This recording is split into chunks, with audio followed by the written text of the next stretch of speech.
எனக்கு வந்து கிட்டத்தட்ட 2014 பழக்கம். ஒரு நல்ல திறமையான ஒரு இயக்குனர். இவனை காலதாமதமாக அந்த படம் பண்ணியிருக்காரு. அவர் திறமை மேலே வந்து எனக்கு மிகப்பெரிய நம்பிக்கை உண்டு. நான் அந்த படம் பார்க்கல, இருந்தாலும் சொல்கிறேன் சிறப்பாக பண்ணியிருப்பாருன்ற நம்பிக்கை எனக்கு இருக்குது. ஏன்டா அவர்கிட்ட நான் நிறைய நேரம் பேசியிருக்கேன், நிறைய கதைகளை பற்றி டிஸ்கஸ் பண்ணியிருக்கேன். அவர் திறமை மேலே வந்து எனக்கு ரொம்ப நம்பிக்கை உண்டு. ரெண்டாவது பாலா சார் ஒரு அசோசியேட்டாக இருந்திருக்காப்ப நிச்சயமாக அந்த படத்தை சிறப்பாக பண்ணியிருப்பாருன்றது எனக்கு நம்பிக்கை இருக்குது. அது இல்லாமல் நண்பர் நவீன் சீதாராமன், அவரும் எனக்கு ரொம்ப காலம் நண்பர். ரெண்டாவது நாங்கள் ரெண்டு பேரும் ஒன்றா பள்ளியில் படிக்கும்போது ஒன்றா, எனக்கு முன்னாடி சீனியர் நினைக்கிறேன் படித்த. அவர் எனக்கு ரொம்ப நெருக்கமானவர். முதல் முறையாக எங்கள் ஊர் சைட்லேருந்து வந்து இந்த படத்தை தயாரிச்சிருக்காங்கன்றது எனக்கு உண்மையாகவே ரொம்ப பெருமையாக இருக்குது. இந்த படத்தோட வெற்றியை நான் என்ன பார்க்குறேன்னா, கார்த்திக் ராஜா சாரோட மியூசிக் வந்து மிக சிறப்பாக இருந்தது, பாடல்களும் சரி. ரெண்டாவது எம்எஸ் வாசுதேவ் சார் சமீப காலமாக நான் பார்க்குறேன், அவருடைய படங்கள்லாம் கதாபாத்திரத்தை வந்து கரெக்டாக தேர்வு பண்ணி நடிக்கிறாரு. இப்போலாம் பார்த்தா எம்எஸ் வாசுதேவ் சார் நடிக்கிறதுனால இந்த படம் நல்லா இருக்கும் அப்படின்ற மாதிரி ஒரு மனநிலைக்கு கொண்டு வந்துட்டார். சமீப காலமாக அவர் படங்கள்லாம் நான் பார்த்துட்டு இருக்கேன். இதை அவரை பெருமையாக சொல்லணுன்றதுக்காக சொல்ல, உண்மையாகவே சமீப காலத்தில் நான் பார்த்த எம்எஸ் வாசுதேவ் படம் அவர் தேர்வு பண்ணுற அந்த கதாபாத்திரத்தை சிறப்பாக நடிச்சு அந்த ஸ்க்ரீனில் முன்னாடிலாம் எம்ஆர் ராதா சார் நடிக்கும்போது பார்த்தோம்னா அவரோட சிவாஜி சார் நடித்தாலும் சரி, எம்ஜிஆர் நடித்தாலும், யார் நடித்தாலும் அவர் அந்த இடத்துல ஸ்கோர் பண்ணிட்டு போயிடுவார். அப்படி வந்து இப்போ எம்எஸ் வாசுதேவ் சார் படிக்கிற படங்கள்லாம் பார்த்தா அவருடைய கேரக்டர் வந்து அவர் அவ்வளவு தெளிவாக பண்ணி ஸ்கோர் பண்ணிடுறாரு. ஸோ எம்எஸ் வாசுதேவ் சார் நடிச்சிருக்கிறதுல பெரிய ஒரு பாசிட்டிவான விஷயம் நான் பார்க்குறேன். ரெண்டாவது இது கதைக்கான கதாபாத்திர தேர்வுலாம் கதைக்கான தேர்வாக இருக்குது. அந்த ஹீரோவை நடித்த தம்பி வந்து சிறப்பாக பண்ணியிருக்காரு. அவருடைய உடல் மொழியெல்லாம் பார்க்கும்போது எனக்கு மந்த்ராவோட ஞாபகம் தான் வருது. மந்த்ரா எப்படி நடப்போம் அப்படி அவருடைய உடல் மொழியை அப்படியே ட்ரைனிங் கொடுத்துருக்கா அப்படின்னு நினைக்கிறேன். எனக்கு அவர் பார்க்கும்போது மந்த்ரா நடித்தது மாதிரியே எனக்கு தோணுது. ஆனால் சிறப்பாக பண்ணியிருந்தார். கதாபாத்திரங்கள் தேர்வு மிக அருமையாக இருந்தது. எப்போவுமே நம்ம வந்து ஒரு கதைக்கு வந்து அந்த கதை தான் பட்ஜெட்டை தீர்மானிக்கணுமே தவிர பட்ஜெட் வந்து கதையை தீர்மானிக்க கூடாது. அங்கே தான் நம்ம தோற்றுறோம். இன்னைக்கு பார்க்குற வாரத்தில் 10 படங்கள் வருது, எல்லா படங்களுமே தோல்வியை சந்திக்குது. நம்ம வந்து ரிலீஸ் ஆனதுக்கப்புறம் நம்ம என்ன சொல்கிறோம்னா, இல்லை மக்கள் ஆதரவு கொடுக்கல, இல்லை வந்து படங்கள் வந்து தேட்டருக்கு ஆள் வரல அப்படின்னா அதெல்லாம் ஒன்றும் கிடையாது. நல்லா இருந்ததுன்னா தேடி போய் பார்க்குறாங்க. நம்ம விமர்சனம் எழுதலை அப்படின்னா நல்ல படங்கள் கண்டிப்பாக எழுதத்தான் செய்கிறாங்க. என்ன இங்கே பிரச்சனைனா, தயாரிப்பாளர் சைடில் அது பிரச்சனை இருக்குது, இயக்குனர் சைடில் அந்த பிரச்சனை இருக்குது. நான் பார்த்த வரைக்கும் என்னன்னா, ஒரு இயக்குனர் வர்றாரு, வந்து கதை சொல்லும் போது நான் ஒரு 2 கோடிக்கு ஒரு படம் வச்சுருக்கேன் சார், கதை வச்சுருக்கேன் சார்னு வராது. இல்லைங்க 2 கோடி நம்ம ஜாஸ்தியாக இருக்குங்கன்னா தயாரிப்பாளர் சொல்லுவார். இல்லை அப்போ பரவாயில்ல சார், ஒரு 1.25 கோடி பண்ணிடுவோம் சார் அப்படின்னாரு. இவர் பரவாயில்ல 1.25 கோடி பண்ணுறாருன்னு சொல்லிட்டு இவரும் ஒத்துப்பார். இப்படி கமிட் ஆகி தான் டைரக்டரும் காம்ப்ரமைஸ் ஆயிடுவாங்க, ப்ரொடியூசரும் நமக்கு பட்ஜெட் கம்மியாக பண்ணி கொடுக்குறாரு நினைப்பாரு. இப்படி காம்ப்ரமைஸ் ஆகி தான் கதை. ஒரு கதையை நல்ல கதையை தீர்மானித்து அந்த கதைக்கு தகுந்த பட்ஜெட் என்ன கேட்குதோ அந்த பட்ஜெட்டை செலவு பண்ணி சிறப்பாக பண்ணோம்னா நிச்சயமாக நல்ல படங்களை கொடுக்கலாம். ஒரு காலத்தில் சௌத்ரி சார் காலம் தான் வந்து சினிமாவோட பொற்காலமாக இருந்தது. எனக்கு தெரிஞ்சு எவ்வளோ உதவி இயக்குநர்கள் வந்து இயக்குநராக மாறினாங்க, எத்தனோ புதுமுகங்கள் வந்து நடிகர்களில் வந்தாங்க. அந்த மாதிரி ஒரு காலம் இனி திரும்பி வரணும் தமிழ் சினிமாவுக்கு. அதுக்கு நம்ம வந்து நல்ல கதைகளை தேர்வு பண்ணணும், நல்ல இயக்குநர்கள் வாய்ப்பு. நிறைய இயக்குநர்கள் புது இயக்குநர்கள் இருக்காங்க, ஆனால் வாய்ப்பு கொடுக்க முடியாத சூழல். இப்போ என்கிட்டலாம் வந்து ஏகப்பட்ட இயக்குநர்கள் புதுமுக இயக்குநர்கள் வந்து வாய்ப்பு கேட்டு வராங்க, ஆனால் சூழல் வந்து கொடுக்க முடியல. என்னன்னா வந்து அவங்க சொல்கிற பட்ஜெட்டு அதுக்கான ஆர்டிஸ்ட் வந்து கரெக்டாக இன்னைக்கு அமைகிறது இல்லை, பண்ண முடியல. அப்படி ஒரு சூழல், அந்த சூழல் மாறணும். தமிழ் சினிமா சிரமம் மீண்டும் வந்து பெரிய ஒரு அந்த அதாவது 90களில் இருந்த மாதிரி 2000 அந்த மாதிரி ஒரு பொற்காலம் திரும்ப தமிழ் சினிமாவுக்கு வரணும். அது இந்த படத்தின் மூலமாக வரும் நம்புறேன். ஏன்னா அந்த படத்தை பார்க்கும்போது எனக்கு ரொம்ப பாசிட்டிவாக இருக்குது. கண்டிப்பாக அந்த படம் வெற்றி அடையும் நம்பிக்கை இருக்குது. ஏன்னா கதாபாத்திரங்களோட தேர்வு வந்து அவ்வளோ சிறப்பாக பண்ணியிருக்காப்புல. இந்த படம் வந்து கண்டிப்பாக உங்களுக்கு வெற்றி படமாக இருக்கும். நவீன் சீதாராமனுக்கு இந்த படம் மூலமாக வந்து தமிழ் சினிமாவில் ஒரு மிகப்பெரிய தயாரிப்பாளராக ஒரு சிறந்தவன். ஏன்னா அவர் சினிமாவுக்காகவே தன்னை அர்ப்பணிச்ச ஒரு கலைஞர். அவர் சொல்லும் போல நம்ம முருகன் முந்தன் சொன்னது போல ஒரு சின்ன கேரக்டராக கூட யூஎஸ்லேருந்து ஃப்ளைட் டிக்கெட் போட்டு வந்து அது எவ்வளோ பெரிய கேரக்டர் அதெல்லாம் கேட்க முடியாது. எனக்கு வாய்ப்பு இருக்கா, நான் வரேன் அப்படின்னு சொல்லிட்டு உடனே கிளம்பி வரக்கூடிய ஒரு நபர். நான் யூஎஸ் போயிருந்திருக்கும் போது திடீர்னு கால் பண்ணி நான் படம் பண்ணியிருக்கேன்னு சொன்னால் எனக்கே சாக்காக இருந்தது, எப்போ பண்ணாரு வருவன். ஏன்னா அந்த படம் வந்து ஏற்கனவே மந்த்ரா பண்ணுறது, மந்த்ரா இவர் சேர்ந்து பண்ணுறாங்கன்றது எனக்கு வந்து 3 நாளைக்கு முன்னாடி தெரியும். இதுக்கு முன்னாடி தெரியாது எனக்கு. 2 பேருக்கும் என்னுடைய வாழ்த்துக்கள். இந்த படம் வெற்றி அடையணும். அதுக்கு உங்கள் பத்திரிகையாளர்களுடைய சப்போர்ட் எப்பவுமே இருக்கும். நீங்கள் நல்ல படங்களுக்கு வந்து எப்போவுமே ஆதரவு அளிச்சிருக்கீங்கன்ற மாற்று கருத்து யாருக்கும் இருக்காது. ஸோ இந்த படத்துக்கும் ஒரு ஆதரவு வைத்திருக்கேன்னு சொல்லி வந்திருந்தாங்க. நன்றி கூறி விடைபெறுகிறேன். நன்றி. நன்றி சார். அடுத்த இந்த 3 சகோதரர்களின் அன்பை ஏற்று, இயக்குனரின் அன்பை ஏற்று இவ்வளவு பேர் அமர்ந்து வாழ்த்த வந்திருக்கிறீர்கள். உங்களை நான் வாழ்த்துகிறேன். ஒரு அற்புதமான கதைக்களம். ஹீரோவுக்காக கதை எழுதுறவங்க ஏராளம். ஆனா கதைக்காக நடிகர்களை செலக்ட் பண்ண அருமை தம்பி மந்திரா இயக்குனரை நான் பாராட்டுகிறேன். உங்களை மன வலிமை, ஏனென்றால் நீங்கள் பாலாவின் சிஷ்யன், பாலு மகேந்திரனின் சிஷ்யன். பாலு மகேந்திரா என்கிற ஒரு அற்புதமான இயக்குனர், தமிழ் திரையுலகை உலக அளவிற்கு கொண்டு சென்றவர். அவரிடத்திலே பயிற்சி பெற்று வேலை பார்த்த அருமை தம்பி மந்திரா. அவர் கதைக்குத்தான் அவர்கள் முக்கியம் தருவார்கள், கதாநாயகனுக்கெல்லாம் கிடையாது. ஏனென்றால் இது கதாநாயகன் என்று சொன்னால் வெளியில சிரிப்பார்கள். ஆனால் இந்த படம் பார்த்த பிறகுதான், ஓ இப்படி ஒரு கதாநாயகனும் இருக்கிறாரே என்று ஆச்சரியப்படுவார்கள். அந்த தம்பி அற்புதமான நடிக்க வச்சிருக்காங்க. உயரம்தான் குள்ளம், ஆனா உள்ளம் உயரம். உயர்ந்த உள்ளம். உயரமா தடியா இருந்து என்ன பிரயோஜனம்? நாட்டுக்கு ஒரு கருமமும் கிடையாது. ஆனால் உள்ளம் நிறைந்தவர்களால் இந்த நாட்டுக்கு பெரும் பெருமை. பேரறிஞர் அண்ணா அவர்கள் குள்ளமானவர் தான்.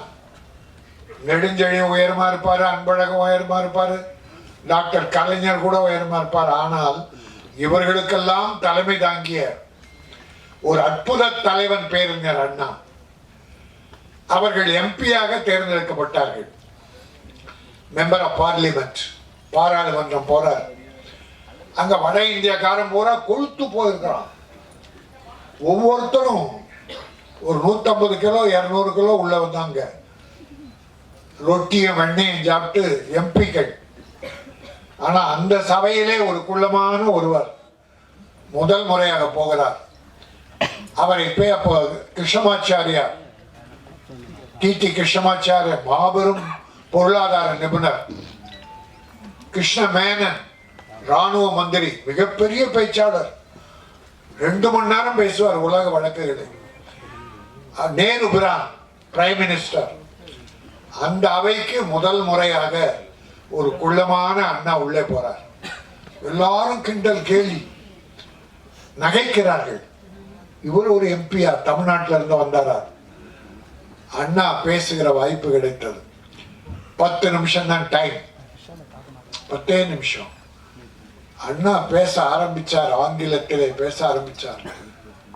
பேச பேச அருவி கொட்டுவதை போல ஆங்கில வார்த்தைகள், புத்தம் புதிய வார்த்தைகள் எல்லாரையும் நிகழ்விக்கிறது. நேரு அசந்து போனார்.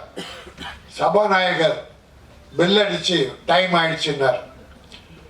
ஆனால் நேரு சொன்னார், நோ, லெட் ஹிம் ஸ்பீக், அவர் பேசட்டும் என்று ஸ்பெஷல் பர்மிஷன் கொடுத்து அண்ணாவை பேச வைத்தார்கள். அங்கே உருவம் கிடைக்கவில்லை, உள்ளம், அறிவு, அது வெற்றி பெற்றது. நம்முடைய ஜனாதிபதியாக இருந்தவரே உலகத்தில் விஞ்ஞானத்தை கொண்டு போனாரே, ராக்கெட் கொண்டு போனாரே, பொக்கரான்ல அணுகுண்டு வெடித்தாரே, ஒரு ஒல்லியான அப்துல் கலாம். அப்துல் கலாம், அவரை பார்த்தால் உலக அழகன் அப்துல் கலாம் தான். அழக போட்டி நடக்கிறது என்றால் உடலை பார்த்து மட்டுமல்ல, அறிவை பார்த்து. அப்துல் கலாம் ஒரு முறை சொன்னார், I am not handsome, நான் பெரிய அழகன் அல்ல, but I can give my hands to somebody who wants my help. என்னுடைய உதவி யாருக்கு தேவையோ அவர்களுக்கு கரம் நீட்டுவேன், நான் அழகன் அல்ல. எல்லாரும் கேட்பாங்க, நீங்க எந்த அழகு யாரு? ஐஸ்வர்யா அழகுன்னுவான், குஷ்பு அழகுன்னுவான், தேவயானை அழகுன்னுவான். ஆனா அவங்க அம்மா அழகுன்றது அவனுக்கு தெரியறதில்ல. தன்னை பெற்ற தாய், தன்னுடன் பிறந்த சகோதரிகள் அழகும் அறிந்து நிறைவந்தவர்களை விட்டு விட்டு யாரையோ எங்கேயோ இருக்கோரெல்லாம் அழகு அழகுன்னுவான். அவளை கேவலமாக விட்டது. அழகு என்பது உடலில் அல்ல, அவன் செய்கிற தொண்டில், அவனுடைய அறிவில்.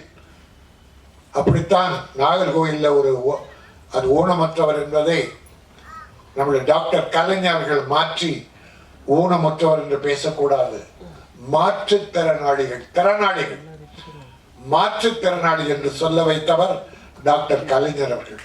அப்படி எத்தனையோ மாற்றுத்திறனாளிகள் சாதித்துக் கொண்டிருக்கிறார்கள். முன்ன மாதிரி இல்லைங்க, அந்த வெக்கப்படுறது கூச்சப்படலாம். இந்த பிள்ளைய, சின்ன பிள்ளைய, அவருடைய சகோதரி தைரியமூட்டி தாழ்வு மனப்பான்மையை குறைத்து அவனை வாழ்க்கையில் வெற்றி பெற செய்கிறார். அந்த டைலாக் பூரா பிரமாதமான டைலாக், வாழ்க்கையில் நம்பிக்கையை ஊட்டுகிற டைலாக், ஒவ்வொன்றும் அற்புதமான டைலாக். அந்த தம்பி, அதுவும் படம் எடுக்க வந்தவங்க நவீன் சீதாராமன், பாலா சீதாராமன், லெனின் பாபு, 3 பேரும் அண்ணன் தம்பிகள். தம்பி, உங்க குடும்பம் நல்லா இருக்கணும் தம்பி, நல்லா இருக்கணும். அண்ணன் தம்பிங்க 3 பேரும் என்னை பார்க்க முன்னாள் வந்தாங்க. ஒருத்தர் ஏதோ ஹாஸ்பிட்டல்ல ஒர்க் பண்றாரு, அப்பல் ஹாஸ்பிட்டல். ஒருத்தர் வக்கீல், ஒருத்தர் அமெரிக்காவில் நடிக்கிறார், திரையுலகில் தான் இருக்கார். அவர் சொன்ன வார்த்தை, இந்த கதையை அவர் சொன்னார். அந்த டெல்லிங், ஸ்டோரி டெல்லிங் மெத்தட், அதை சொல்லுகிற விதம் என்னை மிக கவர்ந்தது. அந்த தம்பி தமிழ்நாட்டில் படம் பண்ண போறான், என் லட்சியம். அமெரிக்கா எனக்கு முக்கியம் அல்ல, நான் நினைத்தால் மாதத்துக்கு ஒரு முறை தமிழகம் வந்து என் தாய் நாட்டை பார்த்து விட்டு தமிழை பேசிவிட்டு தான் போகிறேன் என்று அவர்கள் சொன்னார்கள். அந்த கதை, இந்த கதையை எனக்கு ஒரு 10 லைன் சொன்னார். அவருக்கு அந்த அறிவு திறன் இருக்கிறது, இயக்குகிற திறன் இருக்கிறது. எனக்கு ஏன்னா இப்படிப்பட்டவங்க வந்தா தமிழ் சினிமா செழிக்கும். சில புரோக்கர் மாதிரி வந்துக்கிட்டு ஒரு 40% பேர் அடுத்தவனை ஏமாற்றி பழைக்கிறதுக்குனே சினிமா இருக்கு. சினிமா கெட்டு போனதுக்கு காரணம் இந்த ஒரு 40% ஏதாவது தின்னு எவனாவது ஏமாற்றி எந்த அசிங்கத்தாவது தின்னு வாழ்ந்தா போதும்னு நினைக்கிறான். அதனால்தான் சினிமா கொஞ்சம் கெட்ட பேர். ஆனால் சினிமாவில் லட்சியம் உள்ளவர்கள் இருக்கிறார்கள். அந்த லட்சியம் உள்ளவர்களால் தான் இன்றைக்கு சினிமா போற்றி புகழப்படுகிறது. அதுவும் தமிழ் சினிமா புனிதமானது, அற்புதமானது.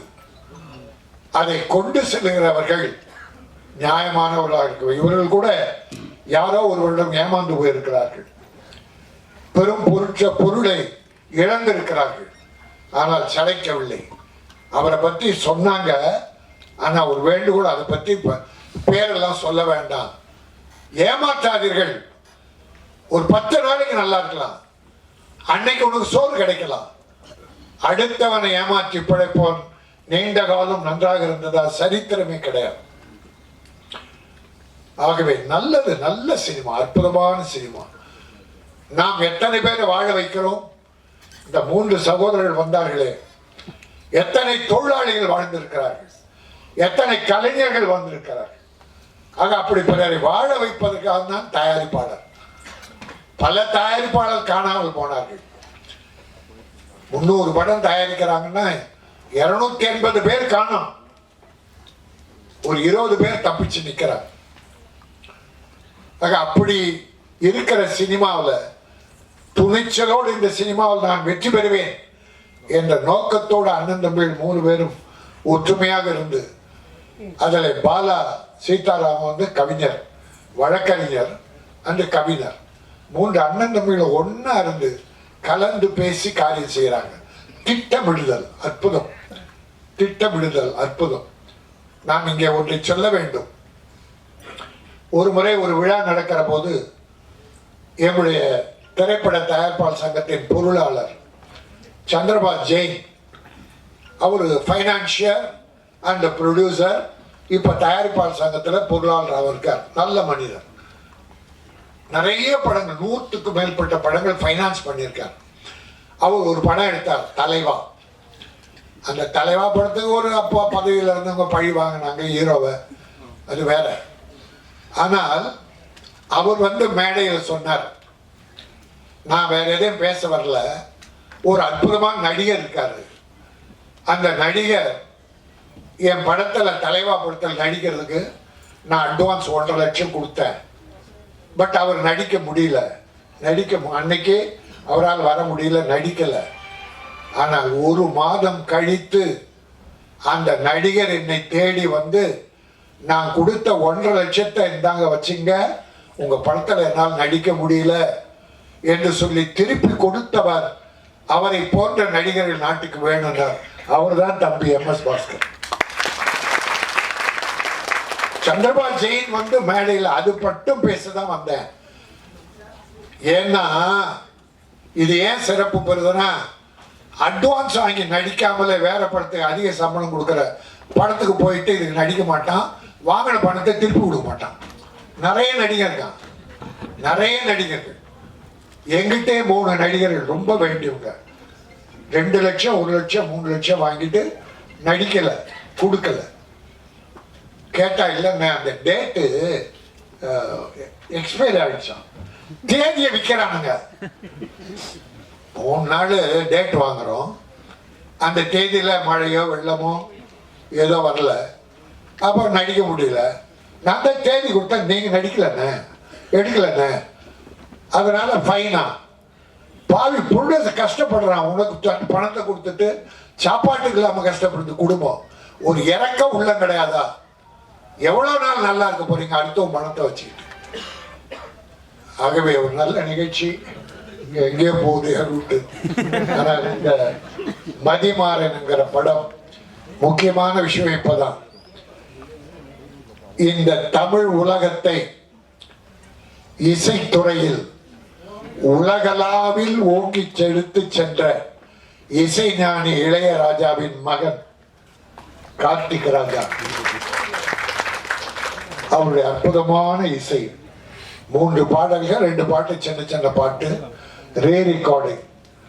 பார்த்து அந்த குடும்பத்துக்கு அவர் வழி வந்தவங்களுக்கு ஒண்ணு நம்ம இப்போ புதுசா சொல்ல வேண்டியதில்லை. அது பாராட்டு மழை பொழிந்த அதில் நனைந்து கொண்டிருக்கிற குடும்பம். அவர் அப்பாவும் சரி பிள்ளைகளும் சரி. அந்த தம்பி இங்க ப்ரொடியூசர் ஒத்துழைத்து அற்புதமா படம் பண்ணி கொடுத்துருக்காரு. அவர் தான் இன்றைக்கு ஹீரோ. அவரை நான் மனதார பாராட்டுகிறேன். இதை விட இன்னொன்னு பாராட்ட போறேன். இதுல பாருங்க, சால்வையே யாருக்கும் போடல. சால்வை பூச்செண்டு மொத்த மொத்தையா கொடுக்குறானுங்க. சால்வை இந்த ராஜஸ்தான் சால்வை இல்ல, இந்த ஜிகினா சால்வை ஒன்னுத்துக்குமே உபயோகப்படாது. அப்படி போட்ட உடனே தூக்கி போட்டுவேன். அதை விட நம்ம கைத்தறி துண்டு ஒரு 6 மாசம் உடம்பு துடைக்காத பயன்படும். தமிழர்கள் நெசவாளிகள் ஈரோடு கோயம்புத்தூர் நம்ம சகோதரன் நெய்யலாம், அதை வாங்க மாட்டாங்க. அந்த ஜிகினா 300-400 வாங்கி போட்டு யாருக்கும் உபயோகப்படாது.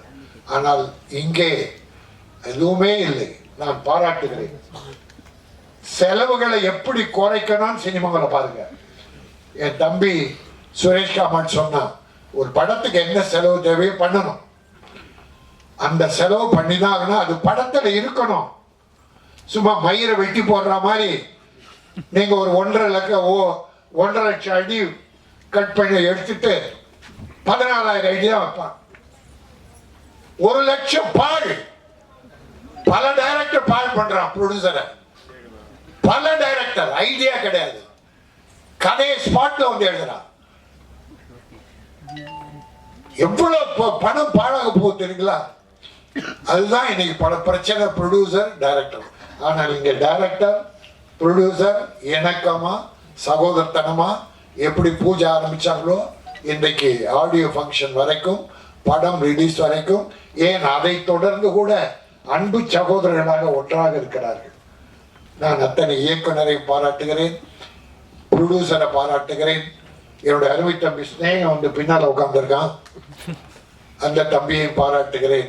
எப்படி ஒரு நல்ல வாய்ப்பினை தந்த உங்களை பாராட்டி, மதிமாறன் மதியால் மட்டுமல்ல படத்தின் சிறப்பால் வெற்றி பெற்று அத்தனை பேரும் முன்னேற வேண்டும்.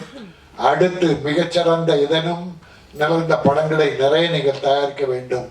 இறைவன் அருள் வேண்டும். உங்களை பெற்ற தாயும் தந்தையும் அருள் புரிவார்கள்.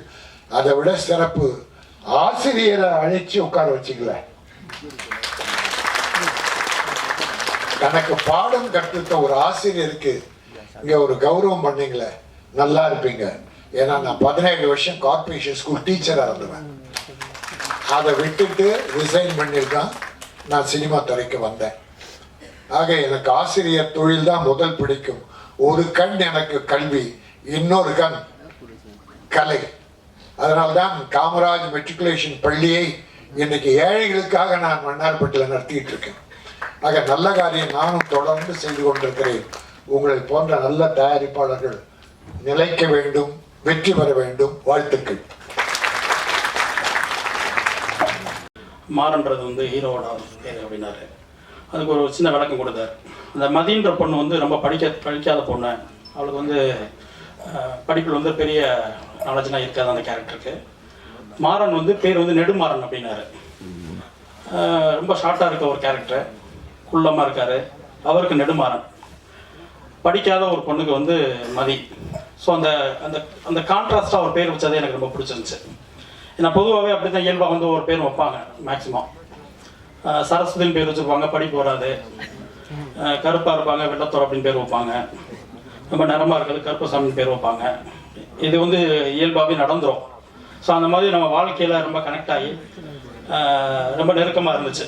ஸோ ஒரு டைட்டிலுக்கே இவ்வளோ யோசிக்கக்கூடிய ஒரு டைரக்டர், ஒரு கான்ட்ராஸ்டாக வாழ்க்கையோட ஒன்றி போய் ஒரு தலைப்பை யோசிக்கக்கூடிய ஒரு இயக்குனர். நிச்சயமாக ஒரு நல்ல கருவை எடுத்திருப்பார், நல்ல கதை எழுதியிருப்பார், நல்ல திரைக்கதை வச்சிருப்பார் அப்படின்னு நான் நம்புகிறேன்.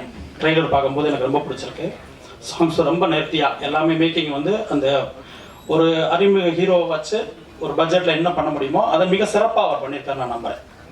ஸோ ரெண்டாவது பாலாசார்ட்ட ஒர்க் பண்ணிட்டு வந்திருக்காரு. அவர் எடுத்திருக்க கண்டென்ட்டு, அதாவது ஒரு உருவ கேலி செய்கிற அந்த உலகத்தை வச்சு அவங்கள விமர்சனம் பண்ணியும், அவங்களுக்கு ஒரு இந்த உருவ கேலி உள்ளவங்களாம் யாரை விமர்சனம் பண்ணுறோமோ, யாரை கேலி பண்ணுறோமோ அவங்களுக்கு ஒரு தன்னம்பிக்கை கூடிய ஒரு கதையை எடுத்திருந்தாரு. சாங்க்கு இடையில வந்து சில டயலாக்ஸ் ரொம்ப நல்லா இருந்துச்சு, சூப்பராக இருந்துச்சு. ஸோ மந்திர வீரபாண்டியனுக்கு வந்து ஒரு பெரிய வாழ்த்துக்கள். நிச்சயமாக உங்களுக்கு ஒரு பெரிய எதிர்காலம் இருக்குன்னு நான் நம்புகிறேன்.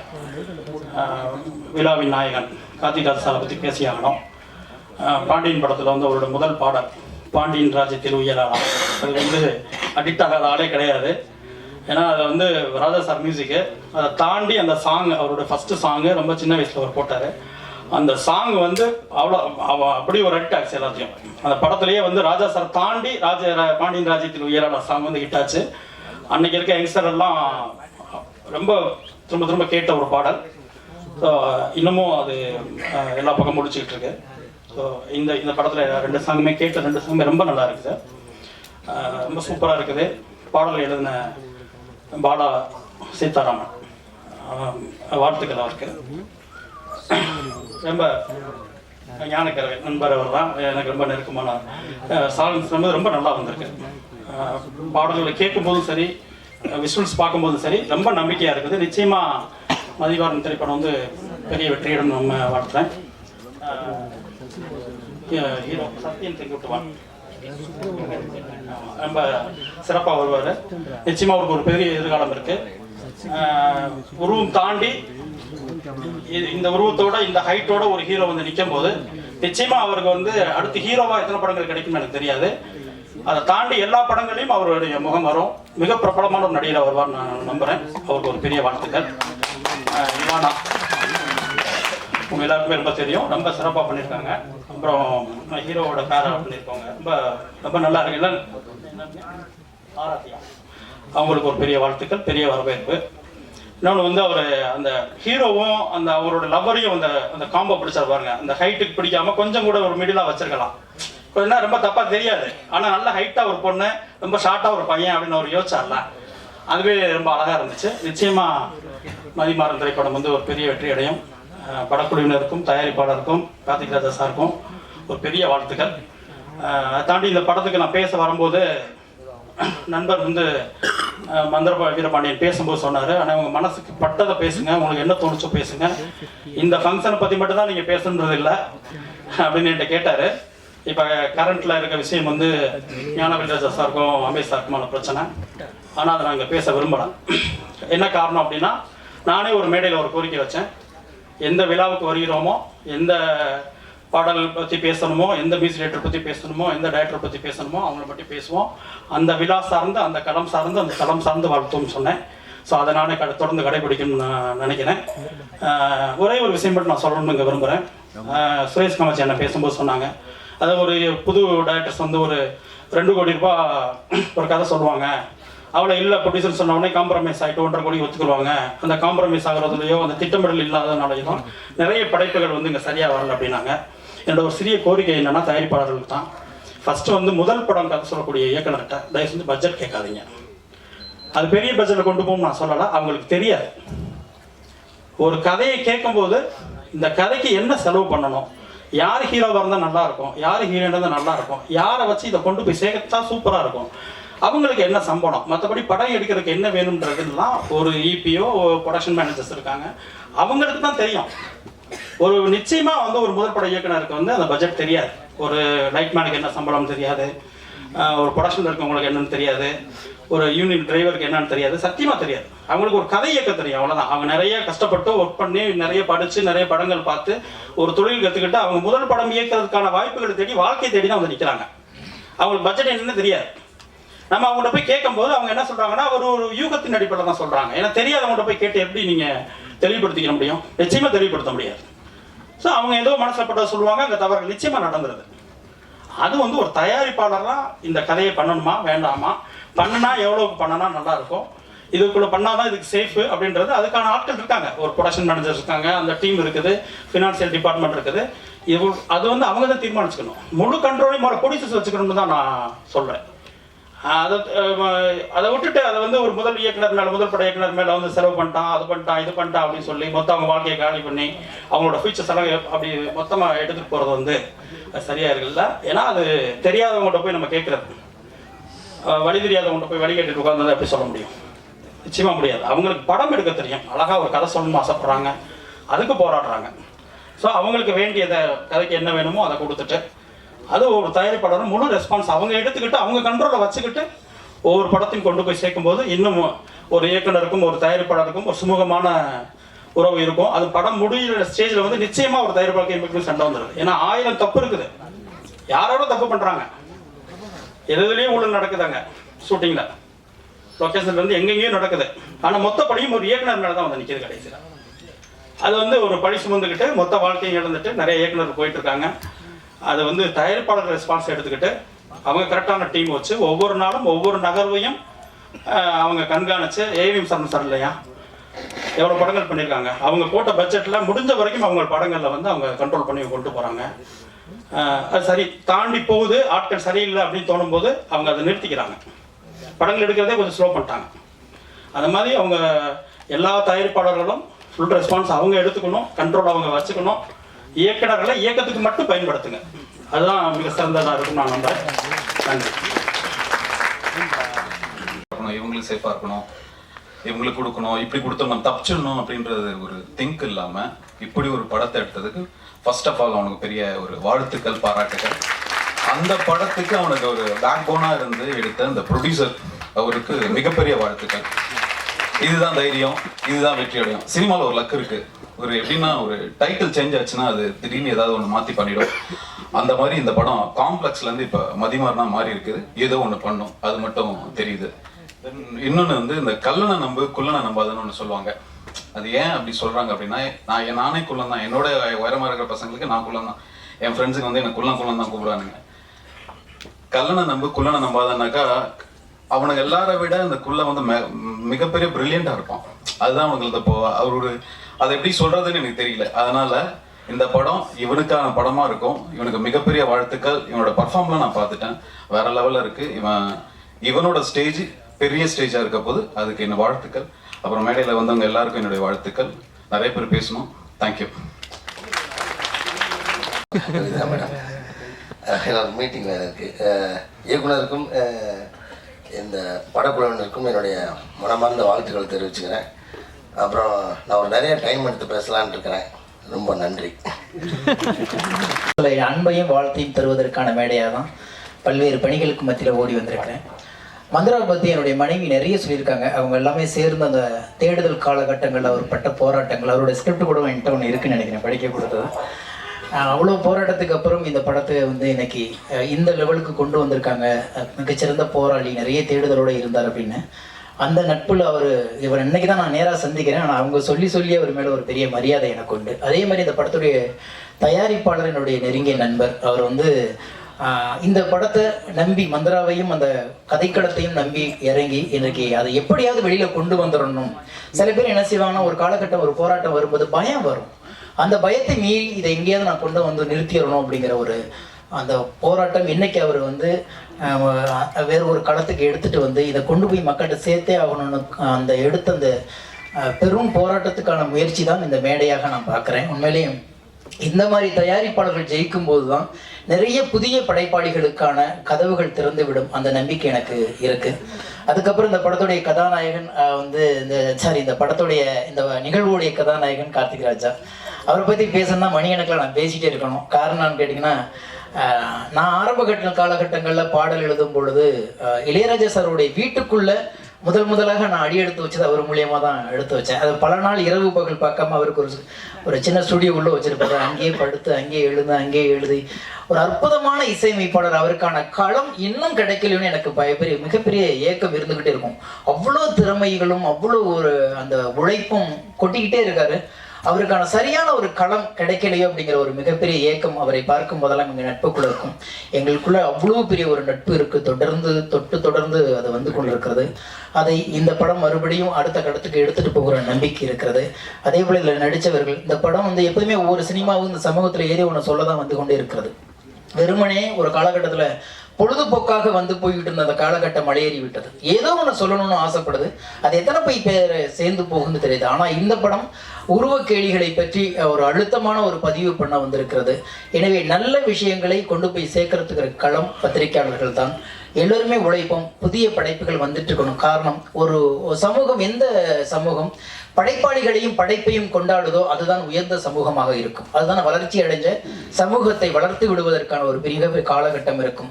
எனவே படைப்பாளிகளை எப்போதுமே நம்ம தூக்கி கொண்டாட வேண்டிய ஒரு காலகட்டத்தில் தான் இருந்துகிட்டே இருக்கும். படைப்புகள் மட்டும் புதிதாக இல்லை என்றால், புதிய சிந்தனைகள் இல்லை என்றால், மறுமலர்ச்சிகளும் பரிணாம வளர்ச்சிகளுமே இல்லாமல் தொலைஞ்சு போயிருக்கும். எங்கேயோ ஒரு இடத்துல இன்னும் நம்ம வந்து காடோடிகளாகவும் எங்கேயோ ஒரு தேடுதலை வேட்டையாடுகிற சமூகமாகவே வாழ்ந்துட்டு இருந்திருப்போம். படைப்புகள் தான் நாகரிகத்திலிருந்து அடுத்தடுத்த கட்டத்தில் புதிய சிந்தனைகளை படைத்து கொண்டு இருக்கிறது. எனவே அப்படி வளர்ச்சி அடைந்து கொண்டிருக்கின்ற சமூகத்திற்கு இந்த கருத்தும் வேறொரு களத்தை எடுத்து போகும் என்ற நம்பிக்கை இருக்கிறது. மிகச்சிறந்த உழைப்பாளிகள், போராளிகள் சேர்ந்து ஒரு படைப்பை கொடுத்திருக்கிறார்கள். மக்களிடம் கொண்டு போய் சேருங்கள். நன்றி, வணக்கம், வாழ்த்து. 2012 ஓமனில் ஒரு மெக்கானிக்கல் இன்ஜினியராக ஒர்க் பண்ணிகிட்டு இருந்தேன். சின்ன வயசுலேருந்தே எப்படியாவது சினிமாவில் சாதிக்கணும்னு ஒரு ஆசை இருந்தது. கொஞ்சம் நல்லா படித்ததுனால இன்ஜினியரிங் சேர்த்து விட்டாங்க. அப்புறம் அப்படியே ஆயில் அண்ட் கேஸில் ஒர்க் பண்ணிட்டு அது எப்படியோ மறுபடியும் இந்த சினிமாவுக்கே கொண்டு வந்துருச்சு. ஸோ 2012 இதே டிசம்பரில் தான் நான் வந்து சினிமாவுக்கு வரலாம் அப்படின்னு வந்தேன். ஆனால் எனக்கு சென்னையில் யாரையும் தெரியாது, சினிமாவும் தெரியாது. ஸோ இங்கே வந்து இந்த 11 வருஷம் உழைப்பு வந்து சின்னதாக கம்பெனிகளை ஏறி கதைகள்லாம் சொல்லி ஷார்ட் ஃபிலிம் எடுத்து ரத்னசிவா சார் சொல்லும்போது ஒரு படம் கமிட் ஆகி பாதியில் நிறுத்தப்பட்டதாக சொன்னார். நான் அவர்கிட்ட அசிஸ்டண்டாக ஒர்க் பண்ணும்போது ஒரு ஷார்ட் ஃபிலிம் எடுத்துகிட்டு போய் அவர்கிட்ட காட்டினேன். அவர் எம்எல்ஏ உள்ள அன்பில் இது படம் மாதிரி இருக்குது, ரிலீஸ் பண்ணுறான்னு சொன்னார். 20 நிமிஷம் தான் சார் அதை ரிலீஸ் ஒர்க் பண்ணுறதுனா அது மிஸ்கம்யூனிகேஷன். ஸோ அந்த மாதிரி சின்னதாக ஏதோ பண்ணி கடைசியாக நிறைய ப்ரொடியூசர்ஸ்கிட்ட போய் கதை சொல்லும்போது, ஒரு ப்ரொடக்ஷனில் கதை சொல்லிட்டு இருக்கும்போது அங்கே பக்கத்தில் உட்காந்து கதை கேட்டவர் தான் என்னோடய தயாரிப்பாளர். அப்போ அவருக்கு என்னமோ ஒன்று என்கிட்ட பிடிச்சிருந்ததுனால ஒரு 6 மாதம் கழித்து என்னை ஒரு நாள் பார்க்கணுன்னு சொல்லி கால் பண்ணி கூப்பிட்டாரு. அப்படி தான் கூப்பிட்டு நான் ஒரு படம் பண்ணணுன்னு நினைக்கிறேன், உங்கள் கூட தான் பண்ணணுன்னு நினைக்கிறேன் அப்படி சொன்னார். நம்ம வந்து அத்தனை வருஷம் இதுக்காக தான் காத்துட்டு இருந்தோம். எத்தனை இடத்துல எங்கெங்கேயோ ஏறி தேடிட்டு இருக்கும்போது நம்மளை ஒருத்தர் கூப்பிட்டு, அதுவும் அவர் சொன்ன விஷயம் அதுதான், எனக்கு சினிமாவில் யாரையும் தெரியாது, எந்த நம்பிக்கையிலும் நான் உங்களை நம்புகிறேன், உங்கள் உழைப்பு மேலே நம்பிக்கை வைக்கிறேன்னு எனக்காக மட்டும் கதை சொல்கிறதுக்கு முன்னாடியே எனக்கு படம் கொடுத்தாரு அவர். அதுக்கப்புறம் தான் நான் என்ன கதைன்னு முடிவு பண்ணி இந்த கதையை சொல்லி அப்படி சொல்லி ஒரு ஒரு ஒரு 10-15 நாளைக்குள்ள எல்லா வேலைகளும் நடந்து ரொம்ப குயிக்காகவே படம் எடுத்து முடிக்கப்பட்டது. ஸோ உங்கள் பேர் இல்லை, அது தெய்வம்னு சொன்னது கொஞ்சம் அண்டர்ரேட்டட் தான். உங்களை தெய்வம்னு சொல்கிறதே பத்தாதுன்னு நினைக்கிறேன்னா தேங்க்யூ ஸோ மச் சார். இன்றைக்கி வரைக்கும் என்னென்னா ஜென்ரலாக ஒரு இந்த பட்ஜெட் பற்றி இது பற்றிலாம் பேசும்போது சொன்னாங்க, ஃபஸ்ட் படம் பண்ணி முடிக்கும்போது இப்போ டேரக்டருக்கும் ப்ரொடியூசருக்கும் 100% சண்டை வந்துடும். ஏதாவது சண்டை வந்துடும், அவங்க நண்பர்களாக பேச முடியாத சூழல் இருக்கும். பட் இன்றைக்கி வரைக்கும் ஒரு அண்ணன் மாதிரி, நான் அவங்க ஃபேமிலியில் ஒருத்தர் தான் அவர், அந்த மாதிரி என்னை இன்னைக்கு வரைக்கும் வச்சிருக்கிறதுக்கு தேங்க்யூ ஸோ மச் சார். அவர் இங்கே எங்கேயுமே இல்லை, நான் சொல்கிறேன் பாபு சார்ன்றவர். அவர் அங்கிட்ட ஓரமாக உட்காந்து கை கட்டி ஒரு ஆடியன்ஸாக பார்த்துட்டு இருக்காரு. Thank you so much sir, love you sir. நான் இதுக்கப்புறம் 100 படம் பண்ணுவோம் சார். பட் இந்த படம் வந்து என்னோட கரியரை ஸ்டார்ட் பண்ணி வச்சதுக்கு ரொம்ப நன்றி. ஐம் ஸோ எமோஷ்னலாக இருக்குது எனக்கு. Thank you so much. எங்கேயும் பேரை சொல்லாத அப்படின்னு சொல்லுவார், பட் ஒரே ஒரு இடத்துல யூஸ் பண்ணிக்கிறேன்னா அவர்கிட்ட பெர்மிஷன் வாங்கிட்டு சொல்லிட்டேன். அப்புறமா GS cinema international and GS பிரதர்ஸ்க்கு வந்து ரொம்ப நன்றி. அவங்களும் நான் கால விரயமாக இருக்கிறனால நிறைய பேரை விட்டுருவோன்னு நினைக்கிறேன், அதனால் வேகமாக பேசி முடிச்சுட்டு இறங்கிறேன், பயப்படாதீங்க. GS cinema international and GS பிரதர்ஸ்க்கு நன்றி. அப்புறம் இந்த மாதிரி ஒரு கண்டென்ட் ஓரியன்டான ஒரு மூவியை வந்து ஜெனரலாக ஒரு ஹீரோ இருக்காங்களா, என்ன ஹீரோயின், ஒரு ப்ராஜெக்டாக செட்டப்பாக இருக்கா, இதான் பட்ஜெட்டா, ஓகே இதை ரிலீஸ் பண்ணால் லாபம் கிடைக்கும் அப்படின்ற மாதிரி மட்டும் படங்கள் பார்த்து அதை வாங்கி ரிலீஸ் பண்ணுற டிஸ்ட்ரிபியூட்டர்ஸ் மத்தியில் பாப்பின் ஸ்டுடியோஸ் இது அவங்களோட ஃபஸ்ட்டு ப்ராஜெக்ட்டு. ஃப்யூச்சரில் அவங்க நான் அடித்து சொல்கிறேன், அவங்க தமிழ் சினிமாவில் தவிர்க்க முடியாத ஒரு டிஸ்ட்ரிபியூஷன் கம்பெனியாக இருப்பாங்க. இந்த மாதிரி ஒரு கண்டென்ட்டை பார்த்துட்டு எங்களுக்கு இந்த படம் தான் ஃபஸ்ட்டு படமாக இருக்கணும், இப்போயே ஒரு 4-5 படம் வாங்கி வச்சுருக்காங்க, பட் இந்த படம் தான் ஃபஸ்ட்டு படமாக இருக்கணும்னு சொல்லி இந்த ஒரு சொல்கிறது ஒரு கதாநாயகனாக பெரிய கதாநாயகன் இல்லை, அப்படி இருக்கிற ஒரு படத்தை வந்து இவ்வளோ அழகாக ஒரு பப்ளிசிட்டி பண்ணி கொண்டு போகிறாங்க. பாப்பின் ஸ்டுடியோவுக்கு என்னோட மனமார்ந்த நன்றிகள். நீங்கள் இல்லைனா இது சாத்தியம் இல்லை. Thank you so much Poppin studios. And Mathimaran coming to story. எனக்கு சின்ன வயசுலேருந்தே எப்போவுமே ஒரு சின்ன காம்ப்ளெக்ஸ் இருக்கும் மனசுக்குள்ளே. காம்ப்ளெக்ஸ்னோன்னா ரொம்ப தாழ்வு மனப்பான்மை அந்த மூடில் எப்போ பார்த்தாலும் நானே ரொம்ப கான்ஃபிடென்ட் ஆனவன். எங்கே பார்த்தாலும் இன்னைக்கு காலையில் கூட ஒரு வாசலில் ஒருத்தர் வந்து சொன்னார், தெரில பாவம் அவருக்கு இந்த டேரக்டர் யாருன்னு கூட தெரியாமல் இருந்திருக்கலாம், பட் உருவத்தை வச்சு நம்மகிட்ட ஒன்று பேசுறதுன்னு இருக்கு இல்லையா, இவன் டேரக்டராக இருக்க மாட்டான்னு ஒரு முடிவில் இருக்காங்க. ஸோ வந்து ஏதோ ஒன்று பேசிட்டு போனார். ஸோ இது இங்கே மட்டும் இல்லை, நான் வந்து டவுன் சவுத்து ஒரு சிவந்திப்பட்டின்னு ஒரு சின்ன கிராமத்துலேருந்து வர்றேன்.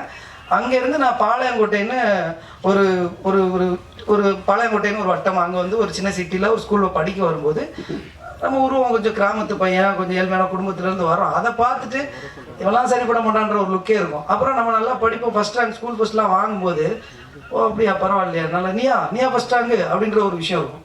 அப்படியே அங்கே ஓமனுக்கு போனால் நான் பார்த்தது ஒயிட் கலர் ஜாப்பு. நான் மெக்கானிக்கல் இன்ஜினியரிங் படிக்க வந்தேன், அதை விட்டுட்டேன் நடுவில். அது இங்கே சென்னையில் வெங்கடேஸ்வரா இன்ஜினியரிங் காலேஜில் ஒரு காலேஜில் படித்தேன். என் ஃப்ரெண்ட்ஸ் நிறைய பேர் வந்திருக்காங்க, அவங்களுக்கு தெரியும். அங்கே போனாலும் எனக்குள்ள அப்படி தான் படிக்குது. எனக்கு எங்கேயும் தாழ்மனப்பான்மை உருவாக்கல. என்ன இருக்கனாலே நான் பயங்கர கான்ஃபிடென்ட்டாக இருக்கேன். இது பண்ணுறேன், நீ என்னையை வந்து ஒரு மனுஷனாக பார்க்கணுன்னா ஒரு லுக்காக உனக்கு ஒரு விஷயம் ஒரு அட்டையராக ஒன்று தேவைப்படுதுன்னா அது என்கிட்ட இல்லை, என்னால் பண்ண முடியாது, என்கிட்ட கான்ஃபிடன்ஸ் இருக்குன்னு சொல்லி காலேஜ்லேயே நல்லா படித்து நான் போய் ஓமனில் வேலை பார்க்குறேன், மஸ்கட்டில். அங்கே நான் பார்த்தது வந்து ஒயிட் கலர் ஜாப். ஆனால் எல்லோரும் ஒட்டக்கம் வைக்கிறவங்க மாதிரியே பார்ப்பாங்க. அது எதுக்குன்னா நம்ம இருக்கிற லுக்கு அப்படின்னு ஒரு தமிழன் மாதிரி இருக்கேன் இல்லையா, அந்த லுக்குனால அப்படி சொல்லுவாங்க. ஸோ இங்கே வந்து don't judge a book by its cover, அதை நான் எப்போவுமே நம்புகிறேன். ஒருத்தவங்களோட திறமைக்கும் அவங்களோட உருவத்துக்கும் எந்த விதமான சம்மந்தமே இருக்காது. இது 100% ட்ரூ. சிவப்பாக இருக்கும் போய் சொல்ல மாட்டான், கடுகு சிறுத்தாலும் காரம் குறையாது, இதெல்லாம் சுத்த என்ன சொல்கிறது பேத்தல்கள், யாரோ சும்மா ஏதோ சொல்லி வச்சுட்டு போயிட்டாங்க. அப்படிலாம் எதுவுமே கிடையாது. அகத்தின் அழகு முகத்தில் தெரியும் அப்படிம்பாங்க, அதை உள்டாவை யோசிச்சு பாருங்க. உங்க மனசோட அழகு தான் அழகே, அதுதான் உங்க முகத்துல தெரியும்னா பாவம் நீ அழகுன்னு ஏதோ உதாரணமா வச்சிருக்கீங்களோ, இப்படி ஒரு வடிவமா கலரா இப்படின்றதெல்லாம் அழகே கிடையாது. ஒருத்தரோட இன்னர் செல்ஃப் தான் அழகு. அந்த இன்னர் செல்ஃப் தான் நான் வந்து அழகா பார்க்குறேன். ஸோ அந்த இந்த பாடி ஷேமிங் உருவ கேலி அப்படின்றத ரொம்ப நார்மலைஸ் பண்ணி வச்சுருக்கோம் சினிமாவிலையும் கூட. அண்ட் நிறைய டிவி ஷோஸ்லலாம் ரியாலிட்டி ஷோஸ்லலாம் பார்த்தீங்கன்னா ஒரு பண்ணி முஞ்சி வயன் அந்த வயன் இந்த வயன் இந்த மண்டையன் இப்படி சொல்லாமல் எந்த சினிமாக்கள்லையும் காமெடிகள் வர்றதே கிடையாது. அதையும் நம்ம ரொம்ப நார்மலாக ரசித்து அதை வந்து கொண்டு போயிட்டுருக்கோம், அந்த படங்களை ஹிட் ஆகிக்கிட்டு இருக்கோம். ஸோ அதை பற்றி ஒரு சின்ன ஒரு அவேர்னஸ் க்ரியேட் பண்ணணும்னு தோணுச்சு. சேம் டைம் இந்த படத்தை வந்து நம்ம ஒரு வெறும் ஒரு கண்டென்ட் ட்ரிவன் அண்ட் ஒரு ஒரு லார்ஜ் தென் லைஃப் மூவியாக பண்ணலை. இந்த படம் வந்து க்ளோஸ் டு ரியாலிட்டி எப்படி பண்ணணுமோ அவ்வளோக்குள்ளே கமர்ஷியலாக கொண்டு போய் இந்த படத்தை வந்து பண்ணியிருக்கோம். இந்த படம் வந்து நான் ஒரே ஒரு உத்தரவாதம் மட்டும் உங்களுக்கு நான் கொடுக்குறேன். எங்களால் முடிஞ்ச அவ்வளோ எஃபர்ட்டையும் போட்டு ஒரு நல்ல கண்டென்ட் ஃபிலிம் எடுத்துட்டோம். நீங்கள் கொடுக்குற 100 ரூபா 160 ரூபாய்க்கு நீங்கள் படம் பார்த்துட்டு வரும்போது ரொம்ப திருப்தியாக வருவீங்கன்ற உத்தரவாதம் நான் கொடுக்குறேன். ஒரு நல்ல படம் எடுத்திருக்கோம். இந்த படத்தை ப்ரெஸ் அண்ட் மீடியா எப்படியாவது கொண்டு போய் சேர்த்துருவாங்கன்னு தெரியும். ஏன்னா ஆல்ரெடி மிகப்பெரிய சப்போர்ட் கொடுத்துட்ருக்கீங்க press and media. Thank you so much. இன்னும் கொஞ்ச நாள் தான் இருக்குது படம் ரிலீஸ்க்கு அண்ட் அதுக்கப்புறம் இருக்கிற ப்ரொமோஷன்ஸ்லாம் கொஞ்சம் சப்போர்ட் பண்ணி இதுக்குள்ளே மக்களை கொண்டு வர வேண்டியது உங்கள் கையில் தான் இருக்குது. அதை மட்டும் பண்ணிவிடுங்க. நான் உங்களை வந்து நான் உத்தரவாதம் கொடுக்குறேன், இந்த படம் பார்த்த எல்லாருமே திருப்தியாக வெளியே போவாங்க அப்படின்னு சொல்லி.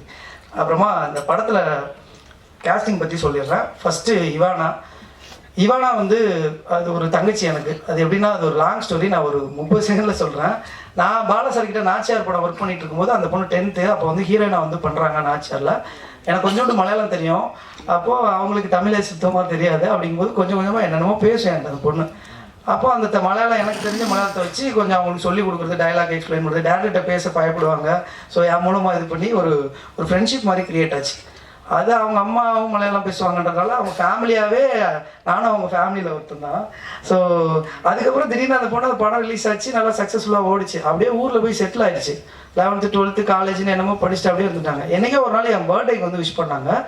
அப்போது என்ன இவனா படம்லாம் நடிக்கலையா, உங்கள் பாட்டில் ஊரில் போய் செட்டில் ஆகிட்டீங்க, ஆசையே இல்லையான்னு கேட்கும்போது, ஆனால் எனக்கு நடிக்கணும்னு ரொம்ப ஆசை, ஆனால் யாருமே கூப்பிட மாட்டாங்களே, ஏன் அப்படின்னாங்க. எப்படி ஒன்று வந்து கூப்பிடுவாங்க, நீதாம்மா வந்து நீ நடிக்கணும்னு நினச்சா நீதாம்மா ட்ரை பண்ணணும், நீ பாலசார் படத்தோட ஹீரோயின், நீ வந்து எங்கே இருக்குன்னே தெரில, பதுங்குக்குடியில் ஒளிஞ்ச மாதிரி போய் கேரளா இருக்க அப்படின்னு சொல்லும்போது, சொல்லுங்கண்ணா நான் என்ன பண்ணணும் சொல்லுங்கள் அப்படிங்கும்போது, என்னோட டார்லிங், எனக்கு ரொம்ப பிடிச்ச என்னோட நண்பர், இண்டஸ்ட்ரியிலே த பியூர் ஹார்ட் அப்படின்னு நான் எங்கே வேணாலும் அடித்து சத்தியம் பண்ணி சொல்லுவான், ஜிவி பிரகாஷ். அவர் தான். அவர்கிட்ட நான் ஃபோன் பண்ணி சார் இந்த மாதிரி அப்படின்னு சொல்லி பேசிட்டு அவரோட நம்பரை வந்து நான் இவானாக்கு கொடுத்தேன். அவருக்கு அவருக்கும் நான் எனக்கு எப்படி ஃபீலோ அப்படி தான் இவானாக்கு. அவர் ஒரு படம் கொடுத்தாரு, கல்வன்னு சொல்லிட்டு. அந்த மூவி ரிலீஸ் ஆக போகுதுன்னு நினைக்கிறேன் சீக்கிரமாக. அதுக்கப்புறம் எல்லா ஸ்கிரிப்ட்ஸும் எனக்கு அனுப்புவாங்க, ஆனால் இது எப்படின்னா அது அப்படின்னா அப்படின்னு சொல்லி நிறைய கேட்டுகிட்டே இருப்பாங்க. எனக்கு என்ன இருந்துச்சுன்னா, இந்த பொண்ணு இவ்வளோ கஷ்டப்படுது, ஆனால் கரெக்டான இடம் அந்த பொண்ணு கிடைக்கவே மாட்டேங்குது. நம்ம ஒரு படம் பண்ணோன்னா அந்த ஃபஸ்ட்டு படத்தோட ஹீரோயின் இவானாவை தான் இருக்கணும் அப்படின்னு சொல்லி நான் என் மனசுக்குள்ளே முடிவு பண்ணிட்டேன் எப்போவுமே. பட் எனக்கு வாய்ப்பு கிடைக்கிறதுக்கு அதுக்கப்புறம் 5-6 வருஷம் ஆகுது. அப்படியே ட்ரை பண்ணிருக்கும்போது ஒரு நாள் இந்த கதை நான் ஓகே பண்ணோன்னா முதல்ல அவங்ககிட்ட தான் சொன்னேன், ஃபோன் பண்ணி இந்த மாதிரி ஒரு கதைமா அப்படின்னு. அப்போ அவங்களுக்கு தமிழ் கொஞ்சம் கொஞ்சம் தான் தெரிஞ்சுது. எனக்கு தெரிஞ்ச மலையாளம், தமிழ், இங்கிலீஷ் 3 லாங்குவேஜில் கலந்து ஒரு கதையை ஒரு 10 நிமிஷத்தில் சொல்லும்போது எனக்கு ஒன்றும் புரியல. நானும் அம்மாவும் சென்னைக்கு வந்து கதை கேட்குறோன்னு சொல்லிட்டு கதை கேட்கறதுக்காக சென்னை வந்தாங்க. சென்னை வந்துட்டு கதை கேட்டுட்டு அம்மாவும் பொண்ணும் கதை சொல்லி முடிக்கிறேன். இப்போ இவானா என்னை அப்படியே உத்து ஏதோ கோபமாக பார்த்துட்டு இருந்துச்சு. சைடில் பார்த்தா அவங்க அம்மா அழுதுட்டு இருக்காங்க. என்னம்மா எதுக்குமா அழுறீங்க, ஏதாவது தப்பு இதாக சொல்லிட்டேனா அப்படின்னு சொல்லி கேட்கும்போது நான் ஃபைனலாக இவானாட்ட கேட்டேன், இந்த படம் பண்ணுறியாமா நீ அப்படின்னோடனே, என்ன சட்டா சொல்கிறீங்க, டெஃபினெட்லி ஐம் டூயிங் இட் அப்படின்னாங்க. எனக்கு அப்போ தான் தெரியும் இந்த படத்தில் வர்ற மதி அண்ட் மாறன் மாதிரியே இவானா அண்ட் லியோ, அதாவது அவங்களும் ரியல் லைஃப்பில் ஒரு ட்வின் தான். அவங்களுக்கு ஒரு தம்பி இருக்காங்க. ஸோ இந்த கதையில் இந்த அக்கா தம்பி இந்த உறவை பற்றி தான் அந்த கதை ஃபுல்லாக முடிச்சு போட்டு பேசியிருக்கோம். எப்படி ஒரு காம்ப்ளெக்ஸில் இருக்கிற ஒரு தம்பியை கைப்பிடிச்சி தூக்கி விடுற ஒரு அக்கா, இதுதான் இந்த கதையோட பேஸ் லைன். ஆக்சுவலாக அவங்க ரியல் லைஃப்பில் பார்த்தீங்கன்னா இவானாவை எல்லாரும் குள்ளன்னு சொல்லி கிண்டல் பண்ணியிருக்காங்க போல இருக்கு. என்கிட்ட அதை சொல்லிச்சு. ஸோ ரொம்ப பர்சனலாக கனெக்ட் ஆகி இந்த படத்துக்குள்ளே வந்தாங்க. அப்போது என் ப்ரொடியூசர் கூட என்கிட்ட சொன்னார், மந்த்ரா நம்ம படத்தில் ஹீரோ வந்து யாருன்னு தெரியாத புது பையனை வச்சு பண்ணுறோம், டெக்னீஷியனாக நீங்கள் எல்லாருமே சவுண்டாக போட்டிங்க, பட்டு ஹீரோயினாக பண்ணுற இப்போ இவானா வந்து கொஞ்சம் இப்போ தானே வர்றாங்க அப்கமிங்லாம், கொஞ்சம் பெட்டரான ஒரு ஃபெமிலியரான கேரக்டர் இப்போ யாராவது ஒரு ஆர்டிஸ்ட்டை போடலாமேன்னு சொல்லி அதை கேட்கும்போது நான் சொன்னேன், சார் நம்ம படம் ரிலீஸ் ஆகும்போது இந்த இவானன்ற பொண்ணு பெரிய ஸ்டாராக இருப்பாங்கன்னு அப்போ சொன்னேன் நான். அது இன்னைக்கு உண்மையாயிடுச்சு. ஏன்னா நம்ம படம் பண்ணிட்டு இருக்கும்போதே சைமல்டேனியஸாக த்ரூ ராஜி சார் எங்கள் இபி மூலமாக ப்ளஸ் அந்த love today cameraman I think அவர் ஃபோட்டோஸ்லாம் பார்த்துட்டு she got the opportunity of love today. And அதுக்கப்புறம் அவங்க எங்கேயோ போயிட்டாங்க மேடம் வந்து. அப்புறம் தெலுங்கு படம் பண்ணுறாங்க. இங்கே தான் இருக்கீங்க, ஓகே, எப்போவுமே இங்கே தான் இருப்பீங்க, தேங்க்யூ. இங்கே அது ஒரு சிஸ்டர் தான், எனக்கு ஊரில் ஒரு சிஸ்டர் இருக்கா, அவள் சொல்லுவா நீ என்ன அவளை தங்கச்சின்றா என்னைய சொல்லாமன்னு சொல்லுவாள். 2 பேருமே சிஸ்டர் தான். அது வந்து ஒரு செல்ல குழந்தை அந்த மாதிரி எனக்கு ஒரு தங்கச்சின்னா அப்படி ஒரு தங்கச்சி. எனக்காக அவ்வளோ என்னன்னா ஒரு சிங்கிள் டேக் பர்ஃபார்மர். ஏன்னா பாலசார் ஸ்கூல்லேருந்து 2 பேர் வரோம். ஸோ எங்களுக்கு ஒர்க்கிங் ஸ்டைல் தெரியும். அப்பப்போ வந்து என்கிட்ட வந்து சொல்லுவாங்க, இப்போ நீங்கள் பாலசாரோட பயங்கர ஸ்ட்ரிக்டாக இருக்கீங்க அப்படின்னு சொல்லிட்டு மாற்றி மாற்றி கமெண்ட் பண்ணிக்கிட்டு எனக்கு என்ன தேவையோ அதை புரிஞ்சுக்கிட்டு சிங்கிள் டேக் ஆர்டிஸ்ட் தான் சரியான பர்ஃபார்மர். என் தங்கச்சி அந்த மாதிரி ஒரு பர்ஃபார்மராக ஒரு ஸ்டாராக இன்னைக்கு இருக்கிறதுல வந்து எனக்கு ரொம்ப சந்தோஷம். தேங்க்யூ இவானா, அம்மாவுக்கு அப்பாவுக்கு எல்லாருக்கும் தேங்க்ஸ். தேங்க்யூ. அண்ட் நெக்ஸ்ட் வந்து வெங்கட் செங்குட்டுவன், இந்த படத்தோட ஹீரோ. வெங்கட் வந்து இப்போ தப்பாக எடுத்துக்காதீங்க, இது நான் சொல்லி ஆகணுன்றதுனால கொஞ்சம் டைம் எடுத்துக்கிறேன், மன்னிச்சுக்கோங்க. வெங்கட் செங்குட்டுவன் வந்து அந்த பையனோட ஒரு வீடியோ வந்து ஃபேஸ்புக்கில் ட்ரெண்டு, சப்தமாலான்னு சொல்லி நீங்கள் போட்டிங்கன்னா இப்போவும் இருக்காது. அது பல வருஷங்களுக்கு முன்னாடியே அந்த பையன் MBA ஏதோ படிக்கும்போது ஒரு காலேஜில் வந்து டான்ஸ் ஆடினது. அவ்வளோ சூப்பரான ஒரு டான்ஸ் பண்ணியிருப்பான் அந்த பையன். அது பார்க்கும்போது நல்லா இருக்கு, எனக்கு எதுவுமே புரியல. பட் ஏதோ பயங்கரமாக ட்ரெண்டியான ஒரு வீடியோ பார்த்துருந்தேன், அவ்வளோதான். அதுக்கப்புறம் இந்த கதை கமிட் ஆனதுக்கப்புறம் எனக்கு வந்து ஒரு ஹீரோவை டுவார்ஃபாக சிஜி பண்ண வைக்கிற அளவுக்கு பட்ஜெட் இல்லை. ஸோ அப்போ வந்து ஒரு ரியல் லைஃப் டுவார்ஃபே நம்ம இந்த படத்தில் கமிட் பண்ணலாம் ஹீரோவான்னு சொல்லும்போது ஜாஃபர், இப்போ உங்கள் எல்லாருக்கும் தெரியும் விக்ரம்லாம் நடிச்சிட்டு இருக்காரு, ஜாஃபர் வந்து கதை கேட்டு அவர் பண்ணுறதா இருந்தது. அப்புறம் அவருக்கு விக்ரம் அந்த படங்கள்லாம் கொஞ்சம் டேட்ஸ் இஷ்யூனால அவர் பண்ணலை. அப்போ நான் போய் இந்த படமே ட்ராப்பு அப்படின்னு சொல்லி, ஏன்னா அந்த கேரக்டர் யாருமே பண்ண முடியாது, அது ரியல் லைஃபாக ஒருத்தங்களை கண்டுபிடிக்கிறது ரொம்ப கஷ்டமாக இருந்தது. படமே ட்ராப்னு போய் ஒரு டீக்கெட்டில் உட்காரும்போது என் ஃப்ரெண்டு நாகூர் தான், என்னடா இதுக்கெல்லாம் போய் உட்காந்து வந்து ஃபீல் பண்ணிருக்கோம், ஃபோனை கொடுன்னு சொல்லிட்டு ஃபேஸ்புக்கில் சும்மா ஒரு சர்ச் பண்ணோம் இந்த மாதிரி இருக்கிறவங்களோட வீடியோஸ். சர்ச் பண்ணால் அந்த வீடியோ சப்தமாலா வீடியோ மறுபடியும் வந்துச்சு. எனக்கு என்னன்னா இந்த வெங்கட்ன்றவன் அதுக்கு 4 வருஷத்துக்கு முன்னாடி பாலாசர் ஆஃபீஸில் வந்து என்னைய பர்சனலாக வந்து பார்த்து, நான் அங்கே கோஆர்டினேட்டராக இருக்கும்போது வந்து பார்த்து அவனோட ஃபோட்டோஸ் எல்லாம் கொடுத்துட்டு போயிட்டு ஃபேஸ்புக்கில் எனக்கு அந்த வீடியோவையும் அவன் நம்பரையும் அனுப்பிச்சி வச்சுருந்தான். ஸோ நான் பார்த்தோன்னே எனக்கு ரொம்ப ஹாப்பி ஆகிடுச்சு. உடனே அவனுக்கு ஃபோன் பண்ணேன். மறுநாளே எங்கே இருக்கிறான்னா, நான் இருந்து அதே அசோக் பில்லரில் தான் இருந்தான். மறுநாளே வந்தான், அவன்கிட்ட பேசினேன். அதுக்கு அடுத்த நாளே ப்ரொடியூசரை மீட் பண்ணால் அடுத்த நாளே சைன் பண்ணி அவன் தான் ஹீரோவை கமிட் ஆகி அட்வான்ஸ் வாங்கிட்டு போயிட்டான். நெக்ஸ்ட் மந்த்லேருந்து ஷூட்டிங். இப்படி தான் இருந்துச்சு அவனுக்கு வாய்ப்பு கிடைச்சது. நிறைய ஆக்டர்ஸ் இந்த மாதிரி ப்ராசஸில் இருப்பீங்க. ஸோ அவனுக்கு எப்படி இந்த வாய்ப்பு கொஞ்சம் ஒருவேளை லக்கியாக ஃபீல் ஆகலாம், அப்படி சட்டுன்னு கிடச்சிச்சான்னு கிடையாது. அவன் அத்தனை வருஷம் சினிமாவில் கஷ்டப்பட்டுருக்கான். இப்போ ரீசனாக எடுத்த வரப்போகிற அயலான் படத்தில் அந்த ஏலியனோட பாடிக்குள்ளே அவன் தான் நடிச்சிருக்கான்.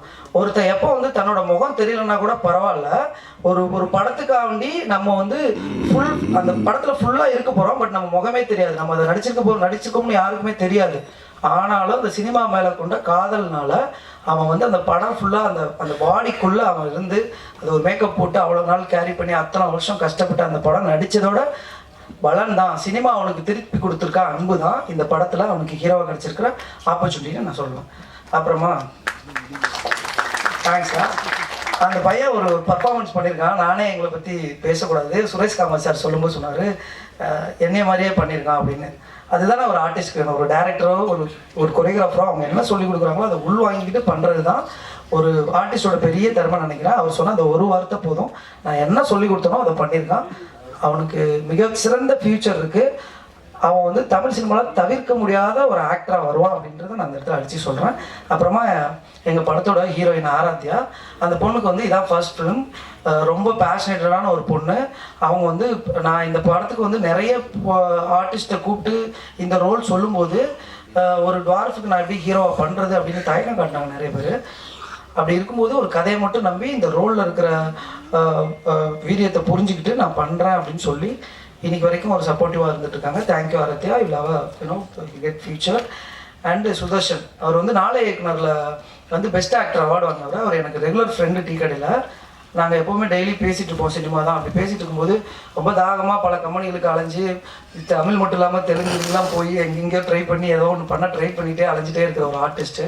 சரி, அஸ் ஃப்ரெண்டாக வந்து அவனோட சரி ஓகே நம்ம இந்த கதையில் ஒரு கேரக்டர் இருக்குது, பட் அது கொஞ்சம் கம்மியாக இருக்குது. அப்போ அவனுக்கு ஏதாவது ஒன்று பண்ணணும், ஒரு ஆக்டிங் வெறி உள்ள ஒருத்தன் அப்படிங்கும்போது அவனுக்கு ஒரு விஷயம் நான் பண்ணேன். அவன் இந்த படத்தில் ஆக்சுவலாக அவன் ஒரு ஹீரோ தான் பண்ணியிருக்கான். அந்த ரோல் வந்து அது ஒரு ஹீரோய்க்கான ஒரு ரோல். அந்த அவனோட இந்த படத்துக்கு அப்புறம் அவனை நீங்கள் ஹீரோவாக நிறைய படங்களில் பார்ப்பீங்க. வாழ்த்துக்கள் சுதர்ஷன், வாழ்த்துக்கள். உங்களுக்கு நல்ல ஃப்யூச்சர் இருக்குது. அண்ட் இன்னொருத்தர், நான் யாரையாவது இந்த அவசரத்தில் விட்டுட்டேன்னா மன்னிச்சிருங்க. நான் உங்ககிட்ட பர்சனலாக பேசும்போது உங்களை பற்றி என்ன ஃபீல் பண்ணி உங்கள்கிட்ட சொல்லணும் அதெல்லாம் நான் பேசிட்டேன்னு நினச்சிக்கோங்க. அதுதான் உண்மை. ஏன்னா என் கண்ணு முன்னாடி அவ்வளோ பேர் இருக்கீங்க. எல்லாருமே இங்கே வந்திருக்கவங்க எல்லாருமே எனக்காக வந்திருக்கீங்க. எனக்கு தெரிஞ்சு ஒரு மேடையில் இவ்வளோ டேரக்டர்ஸ் இருக்கிறது ஒரு ஆடியோ லான்ச்சு, அது வந்து இந்த மேடையாக இருக்கும்போது எனக்காக வந்திருக்கீங்க. ஸோ யாராவது விட்டனா மன்னிச்சிருங்க. கடைசியாக நான் இந்த படத்தில் வந்து கடைசியான்னு சொல்கிறது படத்தை பற்றின கடைசியாக இன்னும் கொஞ்சம் கடைசி இருக்குது. ஸோ கடைசியாக வந்து ஆர்டிஸ்டில் நான் சொல்ல வேண்டியது வந்து என்னோட நண்பர் பிரவீன் வந்து எனக்கு 8-10 வருஷமாக தெரியும். பாலசார் அவரோட ஷார்ட் ஃபிலிம் பார்த்துட்டு நான் என் கண்டென்ட்டை காப்பி அடித்து பேசிட்டு போயிட்டார். அவர் நைட் நான் அவர்கிட்ட தான் பர்ஃபார்ம் பண்ணி எப்படி பேசணும்னு பர்ஃபார்ம் பண்ணிட்டுருந்தேன். எங்கேயோ ஒழிஞ்சிக்கிட்டார் அவர். நான் பேச வேண்டியதெல்லாம் அவர் பேசிட்டு போயிட்டார். Thank you Praveen, love you. Thank you. நம்ம மற்ற இன்டர்வியூஸ்லாம் பேசுவோம் அதை பற்றி, டைமில் நீங்கள் காப்பி அடிச்சிருக்கக்கூடாது. Thank you Praveen and love you Praveen. Tamil சினிமாவுக்கு என் ஃப்ரெண்டுன்றதுனால சொல்லலை, பிரகாஷ்ராஜ், நவாசுதீன் சித்திக் மாதிரி தமிழ் சினிமாவுக்கு ஒரு ஆளாக வருவையா நீங்கள். வாழ்த்துக்கள், கண்டிப்பாக இது பண்ணுவேன். அப்புறமா படத்தோட கேஸ்ட் அண்ட் குரூப். இந்த படத்துக்கு வந்து பர்வேஷ் வந்து கேமரா பண்ணியிருக்காரு. பர்வேஷ் வந்து அவர் ஒரு பயங்கரமான, இந்த கதைக்கும் அவனோட வாழ்வியலுக்கும் சம்மந்தமே இல்லை. ஏன்னா அவர் வந்து பெரிய ரிச்சா மும்பையில் போயிட்டு ஹிந்தி படங்கள் மட்டும்தான் ஒர்க் பண்ணுவார். ரவிகே சாரோட அசிஸ்டண்ட்டு ப்ளஸ் அவரோட சன் சாந்தாவோட படங்கள்லாம் ஒர்க் பண்ணுவார். Love Ranjan movies and Kabir Singh இந்த மாதிரி படங்கள்லாம் வந்து பண்ணிவிட்டு அவன் எனக்கு அகைன் அந்த நாகூர்னு ஒரு ஃப்ரெண்ட் இருக்கான். அவன் தான் எனக்கு தெரில, அவன் லைஃப்பில் நிறைய விஷயங்களை எனக்கு சொல்லி விட்டுருவான். இந்த ஹீரோ வேணா உடனே நம்பர் கொடுப்பான், அப்புறம் யாராவது கேமரா வேணும்னா உடனே கொடுப்பான், யார் வேணாலும் கொடுப்பான். எனக்கு கல்யாணம் மட்டும் தான் அவன் பண்ணி வைக்கல, வேறு எல்லாமே பண்ணியிருக்கான். தேங்க்ஸ் நாகூர், எங்கேயோ ஒழிஞ்சிட்டு இருப்பான், நன்றிடா மச்சான். ஸோ அவன் தான் நாகூரோட ஃப்ரெண்டு. அவன் வந்து கேமராமேனை எனக்கு கொடுத்து பண்ணுவான்டா அப்படிங்கும்போது பண்ணும்போது ரொம்ப ஸ்டைலிஷாகவும் இருக்கும் படம். அதே நேரத்தில் வில்லேஜ் போர்ஷன்ஸ் பார்க்கும்போது நீங்கள் பார்த்துருப்பீங்க. நீங்கள் ஸ்டைலிஷான போர்ஷன் எதுவும் இன்னும் பார்க்கல, படத்தில் பார்ப்பீங்க. இது சிட்டி அண்ட் வில்லேஜ் ட்ராமா. வில்லேஜாகவும் சிட்டியாகவும் ரொம்ப அழகாக காட்டியிருக்கேன் மச்சான். ஒரே ஒரு செகண்ட் எனக்காக மேடையில் வந்துட்டு போ, சேர்லன்றதுனால ரொம்ப நேரம் கீழே உட்காந்துருக்கேன். Thank you Parvesh, thank you. அவனும் ஒரு தமிழ் சினிமாவில் தவிர்க்க முடியாத ஒரு கேமராமேனாக வருவான். அதுக்கப்புறம் எடிட்டர் சதீஷ் சூர்யா சார், அவர் பாலா சார் படங்கள் பண்ண எடிட்டர், ப்ளஸ் வந்து சூரை போற்று, இறுதி சுற்று இந்த மாதிரியான படங்கள்லாம் பண்ண எடிட்டர். நான் வளரணும்னு நினைக்கிற ஒரு நண்பர், அவர் எனக்காக இந்த படம் பண்ணி கொடுத்துருக்காரு. Thank you Satish Surya sir. எங்கேயோ ஃப்ளைட்டில் மாட்டிக்கிட்டாரு, அதனால் அவர் வரல ஃபங்க்ஷனுக்கு. அண்ட் ஆர்ட் டைரக்டர் மாயப்பாண்டி அண்ணன், எங்கள் அண்ணன் தான் அவர். தம்பி எப்படியாவது ஜெயிக்கணும்னு சொல்லிட்டு எனக்காக நான் கொடுத்த பட்ஜெட்டில் எனக்காக ஒரு ஒர்க் பண்ணி கொடுத்துருக்காங்க. ஸோ ஆல்மோஸ்ட் என்னோடய டெக்னீஷியன் வேறு ஏதாவது விட்டு தான் மன்னிச்சுக்கோங்க. நெக்ஸ்ட்டு வந்து நான் வந்து ஒரு ஆடுகளம் நரேன் சார் ஒரு ரோல் பண்ணியிருக்காங்க. Thank you so much Naren sir, உங்கள் ரோல் வந்து ரொம்ப இம்பார்ட்டண்ட் இந்த படத்தில். அண்டு எம்எஸ் பாஸ்கர் சார், அவர் எங்கள் அப்பா, அவ்வளோதான் ஒரே வார்த்தை, அவரை பற்றி எல்லோரும் புகழ்வாங்க. இந்த படத்தில் அவர் நானும் அவரும் சேர்ந்து ஒரு மேஜிக் ஒன்று இருக்குது. அவரோட அந்த ஒரு சீன் போதும் என்னோடய படத்தை காப்பாற்றணுன்ற நம்பிக்கை இருக்குது. Thank you Bhaskar sir. And cameraman, editor எல்லோரும் சொல்லிட்டேன், சுதர்ஷன். அண்ட் ஃபைனலாக இந்த விழாவோட நாயகன், அவரை பற்றி எங்கேயும் சரி கம்மியாக தான் பேசுவாங்க, இந்த விழாவிலையும் கம்மியாக தான் பேசியிருக்காங்க. அது என்னன்னு தெரியல. ஆமாம், என்னன்னா எனக்கு இந்த படத்தில் நிகழ்ந்த மிகப்பெரிய மேஜிக் வந்து கார்த்திக் ராஜா. கார்த்திக் ராஜா அப்படின்னா அவர் ஒழுங்காக வேலை பார்க்க மாட்டார், அவருக்கு கொஞ்சம் ஈகோ இருக்குது, யாரையும் வந்து இது பண்ண மாட்டார், அவர்கிட்ட என் போகிற நல்லா பண்ண மாட்டார். இப்போ தயவு செஞ்சு வேறு யார்ட்டையாவது புதுசாக கொஞ்சம் பழைய நாள் சுற்றி இப்படி தான் அவரை பற்றி. இப்போ நீங்கள் வெளியே போய் கேட்டாலும் நிறைய பேரோட ஒப்பீனியன் அப்படி தான் இருக்குது. அது ஏன்னு தெரியல. மீட் பண்ணுற வரைக்கும் எனக்கும் அப்படி தான் இருந்துச்சு. நான் வந்து சின்ன வயசுலேருந்தே அவரோட ஃபேன். நான் எதுக்கு ஃபேன்னா அவரோட சவுண்டிங் வந்து எனக்கு ரொம்ப பிடிக்கும். அவர் வந்து உல்லாசம் படத்தில் அந்த சவுண்ட் மிக்ஸ் என்ன அழகாக இருக்கும். அதே மாதிரி டும் டும் டும், அப்புறம் காதலா காசு மேலே காசு வந்து உங்களுக்கு நிறைய சாங்ஸ்லாம் இவர் தான் பண்ணாரான்னு தெரியாது. ப்ளஸ் ராஜா சார் கூடயே இருந்து நிறைய ஒர்க்ஸ்லாம் பண்ண ஒரு மியூசிக் டைரக்டர். ஸோ அவரோட ஒர்க்ஸ் வந்து எனக்கு பர்சனலாக பிடிக்கும். ஸோ நான் வந்து இவங்களாம் என்னை பயம் காட்டினாங்க, இவர்கிட்ட போகாதன்னு தான் எல்லாருமே சொன்னாங்க. அப்போ நான் என் ப்ரொடியூசர்கிட்ட சொன்னேன், சார் எனக்கு இவர் வேணும் அப்படிங்கும்போது, உங்களுக்கு பிடிச்சதை பண்ணுங்க மந்த்ரான்னு எப்போதும் சொல்கிற மாதிரி என்னை கூட்டிகிட்டு போனார். நான் போய் இப்போ கார்த்திக் ராஜா சாரை பார்த்து ஒரு ஸ்டுடியோவில் ஏதோ ரெக்கார்டிங் இருந்தார், ஹிந்தி படமோ ஏதோ பேக்ரவுண்ட் பண்ணிருந்தார். நான் போயிட்டு, சார் நான் டேரக்டர் இந்த மாதிரி ஒரு படம் வந்து கதை சொல்லணும்னு சொன்னேன். சொல்லுங்கன்னாரு. 10 நிமிஷம் சொன்னேன், நல்லா இருக்குது, பட் வந்து என்ன மாதிரி சாங்ஸ் வேணும், 10 நிமிஷம் தான் கதை சொல்கிறீங்க அப்படின்னாரு. நான் ஒரு கையில் ஹார்ட் டிஸ்க் கொடுத்தேன். ஏன் அப்படின்னா நான் படம் முடிச்சுட்டு தான் இந்த படத்துக்கு மியூசிக் டைரக்டர்கிட்டே போனேன். படத்தில் 5 சாங்ஸ் இருக்குது. 5 சாங்ஸுமே நான் இளையராஜா சாரோட சாங் போட்டு ஷூட் பண்ணி எடிட் பண்ணி அப்படியே படமாக கொடுத்தேன். அப்போ அவர் ஒன்று சொன்னார், அவர் கொஞ்சம் பயந்தாருன்னு நினைக்கிறேன், யாரா இவன் வித்தியாசமாக வந்து பேசிகிட்டு இருக்காருன்னு நினச்சாருன்னு நினைக்கிறேன். ஸோ என்ன சொன்னார்னா, நான் படம் பார்க்குறேன் தம்பி, சார் தம்பின்னு சொல்லல, அப்போது படம் பார்க்குறேன் சார், எனக்கு பிடிச்சிருந்தா நான் பண்ணுவேன், இல்லைனா நானே உங்களுக்கு வேறு நல்ல மியூசிக் டைரக்டர் ரெஃபர் பண்ணுறேன் அப்படின்னு சொன்னார். சரி ஓகே, நமக்கு பிடிச்ச ஒருத்தர் எது பண்ண மாட்டார் போல, சரி பார்ப்போம் அப்படின்னு சொல்லிட்டு விட்டுட்டு வீட்டில் போய் தூங்கிட்டேன். அப்போது மறுநாள் மார்னிங் 5:30க்கு எனக்கு ஒரு கால் வந்துச்சு. கால் வந்தோடனே கார்த்திக் ராஜா காலிங், என்ன சொல்ல போகிறாரு தெரியல. சரி ஓகே தேங்க்யூ சார், பார்த்துக்கலாம் அடுத்த படத்துலன்னு சொல்லலான்னு தான் காலை எடுத்து இது பண்ணேன். அவர் சொன்ன முதல் வார்த்தை இன்னும் என் காதில் விழுந்துகிட்டே இருக்குது, one of the best films in my career நான் பண்ண போகிறேன் அப்படின்னு சொன்னார்.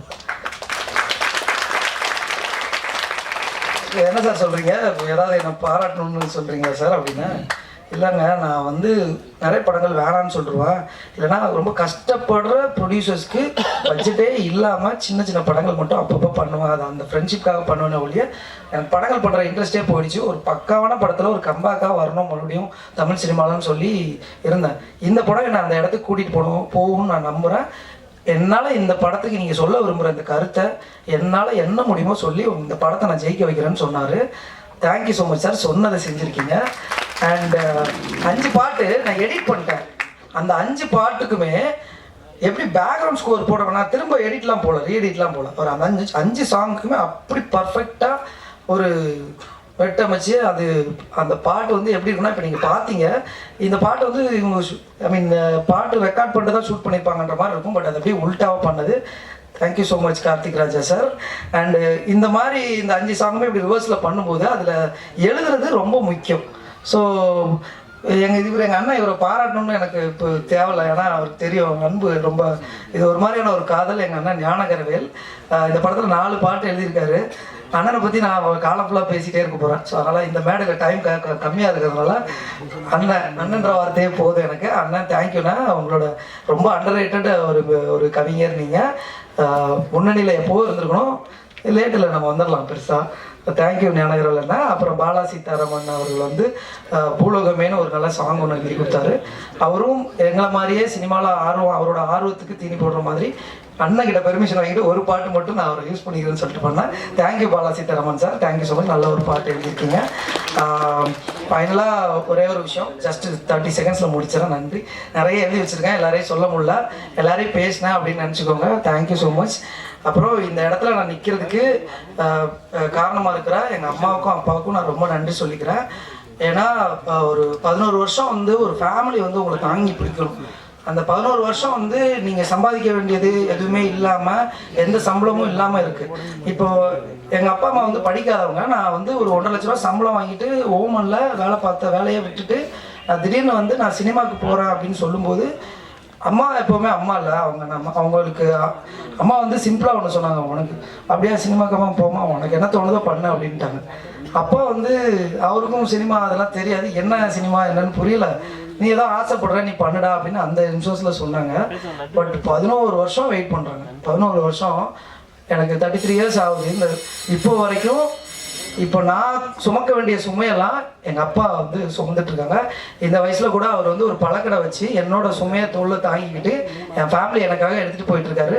அவர் கடைசியாக ஊர்லேருந்து வரும்போது பார்த்தேன். அப்போ அவர் என்கிட்ட ஒரு கேள்வி கேட்டார், என்னடா படம் எடுத்தேன்னு சொன்னேன், என்ன ரிலீஸ் ஆக மாட்டேங்குது, எப்போ கேட்டாலும் அடுத்த மாதம்னே சொல்கிறேன், இது என்ன இது வந்துருமா இல்லைன்னா வேறு ஏதாவது தொழில் பண்ணுறியா என்னடா அப்படின்னு சொல்லி கேட்டார்.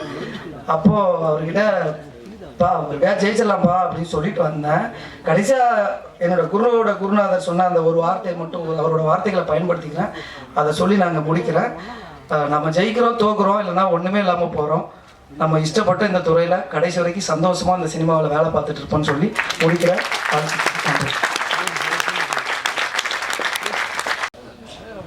பெல் அடிச்சிட்டாங்க. ஸோ எனக்கு இந்த படம் நல்லா வருங்கிற ஒரு நம்பிக்கை எப்படி இருக்குன்னா, காலையில் தற்செயலாக நம்ம ஓதுவர் ஃபோன் அடித்தார், நீங்கள் உடனே இந்த ஃபங்க்ஷனுக்கு வாங்க அப்படின்னு சொல்லி. அவர் ஊருக்கு கிளம்பிட்டு இருந்தார். ஓதுவர்னா அவர் வந்து டெய்லி அண்ணாமலையார் முன்னாடி பாடிட்டு இருக்கிறவர். அவர் வாழ்க்கையிலே ரொம்ப கொடுத்து வச்ச ஒரு உயிர். அவர் முன்னாடி கடவுள் முன்னாடி டெய்லி பாடிட்டு இருக்கிறவர். அவர் தற்செயலாக எனக்கு கால் பண்ணுறாரு, நான் வேற ஒரு ஃபங்க்ஷனுக்கு வந்திருக்கேன்னா உங்களை பார்த்துட்டு போகலாமான்னு. இல்லை நான் இந்த ஃபங்க்ஷனில் இருக்கேன் வாங்க நீங்கன்னா வந்து இங்கே வந்து கடவுள் வாழ்த்து பாடினார். அவர் வந்து இந்த ஃபங்க்ஷனில் வந்து கடவுள் வாழ்த்து பாடினது இந்த படம் நல்லா வருங்கிற எனக்கு நம்பிக்கையை கொடுத்துருக்கு. ஸோ அதோட இந்த பேச்சை நிறுத்திக்கிறேன். நம்ம ப்ரொடியூசர் வாங்க, தயவு செஞ்சு நீங்கள் கீழே வாங்க sir please. Lenin Babu sir, இவர் தான் back bone of this movie. And நம்ம ராஜ் வாங்க, இவர் தான் இபி, இவர் தான் இந்த படத்தை எனக்கு கொண்டு வந்தது. ஸோ இவருக்கு பெரிய தேங்க்ஸ். நம்ம டைரக்டர் மந்த்ரா, ஹீரோயின் இவானா, நம்ம புதுசாக இன்ட்ரடியூஸ் ஆகிற ஒரு ஹீரோயின், அவங்க ஃபேண்டாஸ்டிக்காக பண்ணியிருக்காங்க. நம்ம ஹீரோ, செகண்ட் ஹீரோ, எல்லோருக்கும் வாழ்த்துக்கள். நன்றி, வணக்கம். இந்த படம் ரிலீஸ் ஆகுது. நாங்கள் 2021 ஸ்டார்ட் பண்ணது. ஷூட்டிங் எல்லாம் முடிச்சுட்டு கொஞ்சம் நாளாக ரிலீஸுக்காக வெயிட் பண்ணிட்டு இருந்தோம். ஸோ லவ் டுடே எல்ஜிஎம்க்கெல்லாம் ரொம்ப முன்னாடி பண்ண படம் இது. And finally Mathimaran is getting released. And நாங்கள் எல்லோரும் ரொம்ப ஹாப்பியாக இருக்கோம். இதில் எனக்கு தெரிஞ்ச மந்த்ரா சேட்டன் தான் எல்லாரையும் விட ரொம்ப ரொம்ப ஹாப்பியாக இருப்பாங்க. ஏன்னா எனக்கு நாச்சியா டைம்லேருந்து அவங்கள தெரியும். அப்போ வந்து பாலு சாரோட ஏடியாக ஒர்க் பண்ணிட்டு இருந்தாங்க. ஸோ நாச்சியார் பண்ணும்போது அவங்க சொன்ன மாதிரி எனக்கு தமிழ் சுத்தமாக தெரியாது, அவங்களுக்கு மலையாளம் தெரியும். ஸோ அந்த கம்யூனிகேஷன் எல்லாம் அவங்க இருந்ததுனால தான் எனக்கும் கொஞ்சம் ஈஸியாக இருந்துச்சு. ஸோ அப்போ ஸ்டார்ட் பண்ண ஃப்ரெண்ட்ஷிப் ஒரு 6 வருஷமாக அது போயிட்டுருக்கு. எனக்கும் என்னோட ஃபேமிலிக்கும் அவங்க ரொம்ப ரொம்ப க்ளோஸு. அண்ட் நாச்சியாருக்கு அப்புறம் எனக்கு வந்து இண்டஸ்ட்ரி பற்றி அவ்வளோ நாலேஜ் எல்லாம் இல்லை. லைக் எந்த மாதிரி படம் பண்ணணும், இல்லை எப்படி டிசிஷன்ஸ் எடுக்கணும், ஒன்றுமே தெரியாது. ஸோ அந்த டைம்லலாம் மந்திர சேட்டன் தான் எனக்கு ஒரு வெல்விஷராக இருந்தாங்க. அப்படி இருக்கும்போது தான் ஒரு நாளைக்கு அவங்க கால் பண்ணிவிட்டு அவங்களோட முதல் படம் பண்ண போகிறாங்க, இந்த மாதிரி தான் ஸ்கிரிப்ட் இருக்குது, இந்த கதாபாத்திரம் உனக்காக எழுதினேன் அப்படின்னு என்கிட்ட சொன்னார். அது எனக்கு ரொம்ப ஹாப்பியான ஒரு விஷயமா இருந்துச்சு. I felt very excited. So நீங்கள் ட்ரெய்லர் எல்லாம் பார்த்துருப்பீங்க. இந்த படத்தில் ஹீரோ வெங்கட்டோட ட்வின் சிஸ்டராக ஒரு ரோல் பண்ணியிருக்கேன்.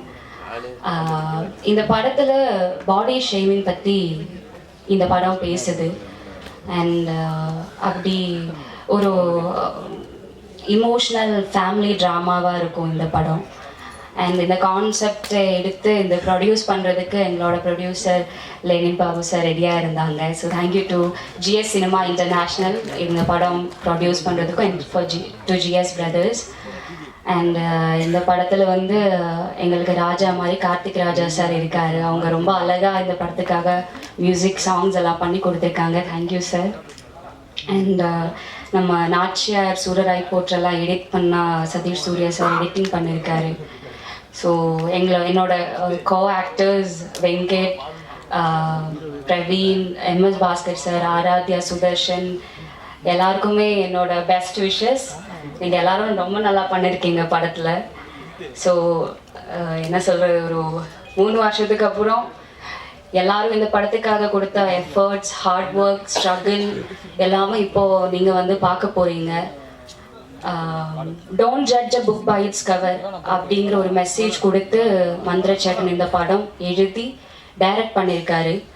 ஸோ நீங்கள் எல்லாரும் பார்த்துட்டு அந்த மெசேஜை பாசிட்டிவாகவும் சீரியஸாகவும் எடுத்துப்பீங்கன்னு நான் நம்புகிறேன். அண்ட் இங்கே வந்திருக்கிற எல்லாருக்கும் என்னோட ஒரு பெரிய நன்றி. Thank you so much. அடுத்து நாம் பேச அழைக்கிறோம். திறமைகள் பல இருந்தும் தீண்டும் உருவக்கேலி, காற்றில் பறக்கும் சுதந்திரமின்றி பதுங்கி ஒதுங்கும் பருவ வயது, இந்த உயரமே தமிழ் சினிமாவில் அயலான் கொண்டு போகும் அடுத்த இடம். சமீப காலமாக பேசப்படும் உருவ அடையாளங்களில் இருந்து மாறுபடும் இந்த மதிமாறன் உங்களில் ஒருவன் மதிமாறனாக கேலிகளும் போலிகளுமாக நிறைந்த இந்த படத்தை அடையாளம் காட்டும் என்று அழைக்கிறோம் வெங்கட் செங்குட்டுவன் அவர்களை. எல்லாருக்கும் வணக்கம். என் பேர் வெங்கட் செங்குட்டுவன். நான் உடனே எடுத்து வரல. இந்த பையன் எப்படியாவது முன்னேறிடுவான் அப்படின்னு எனக்கு நம்பிக்கை வரதுக்கு முன்னாடி நிறையா பேருக்கு அந்த நம்பிக்கை இருக்குது. அவங்க எப்படியாவது இந்த பையன் ஜெயிச்சிடணும் அப்படின்னு நினச்சிக்கிட்டே இருக்காங்க. அவங்க எல்லாருக்கும் நன்றி. எங்கள் அப்பா அம்மா எல்லாரும் சேர்த்து தான் சொல்கிறேன். அப்புறம் இந்த படத்தை முழுக்க இந்த படத்துக்கு முக்கியமான ரீசனான மந்த்ரா சார் வந்து வந்தால் ஹீரோன் இல்லை, இவனை வச்சு இந்த படம் பண்ணலாம் அப்படின்ற நம்பிக்கையை வந்து எனக்கு ஃபஸ்ட்டு கொடுத்தாங்க. ரெண்டாவது ஜிஎஸ் சினிமாஸ் அவங்க இந்த அளவுக்கு கொண்டாந்து நிறுத்துவாங்கன்னு நான் நினைக்கவே இல்லை. ஏன்னா யாருக்குமே ஃபஸ்ட்டு படம் கிடையாது. எதுக்கு ஒரு 7 வருஷம் 8 வருஷம் ஸ்ட்ரகிளுக்கு அப்புறம் வைக்கும் முதல் படம் இப்படி கிடைக்கிறது எத்தனை பேர் கம்மின்னு தெரியல. அந்த விஷயத்தில் நான் ரொம்ப கொடுத்து வச்சாங்க. ஊடக நண்பர்கள் எல்லாருக்கும் இந்த படத்தை எப்படியாவது என் பொதுமக்கள்கிட்ட கொண்டு போய் நீங்கள் சேர்த்துருங்கன்ற நம்பிக்கை எனக்கு இருக்குது. ஏன்னா எல்லாருமே கஷ்டப்பட்டுருக்கோம், எல்லாரும் மாதிரியும் கஷ்டப்பட்டுருக்கோம். ஸோ ஜெயிச்சிருவோம்னு நம்பிக்கை இருக்குது, ஜெயிச்சிருக்கோம். தேங்க்யூ வெங்கட். இப்போது ட்ரைலர் லான்ச் சிறப்பு விருந்தினர்கள் வெளியிட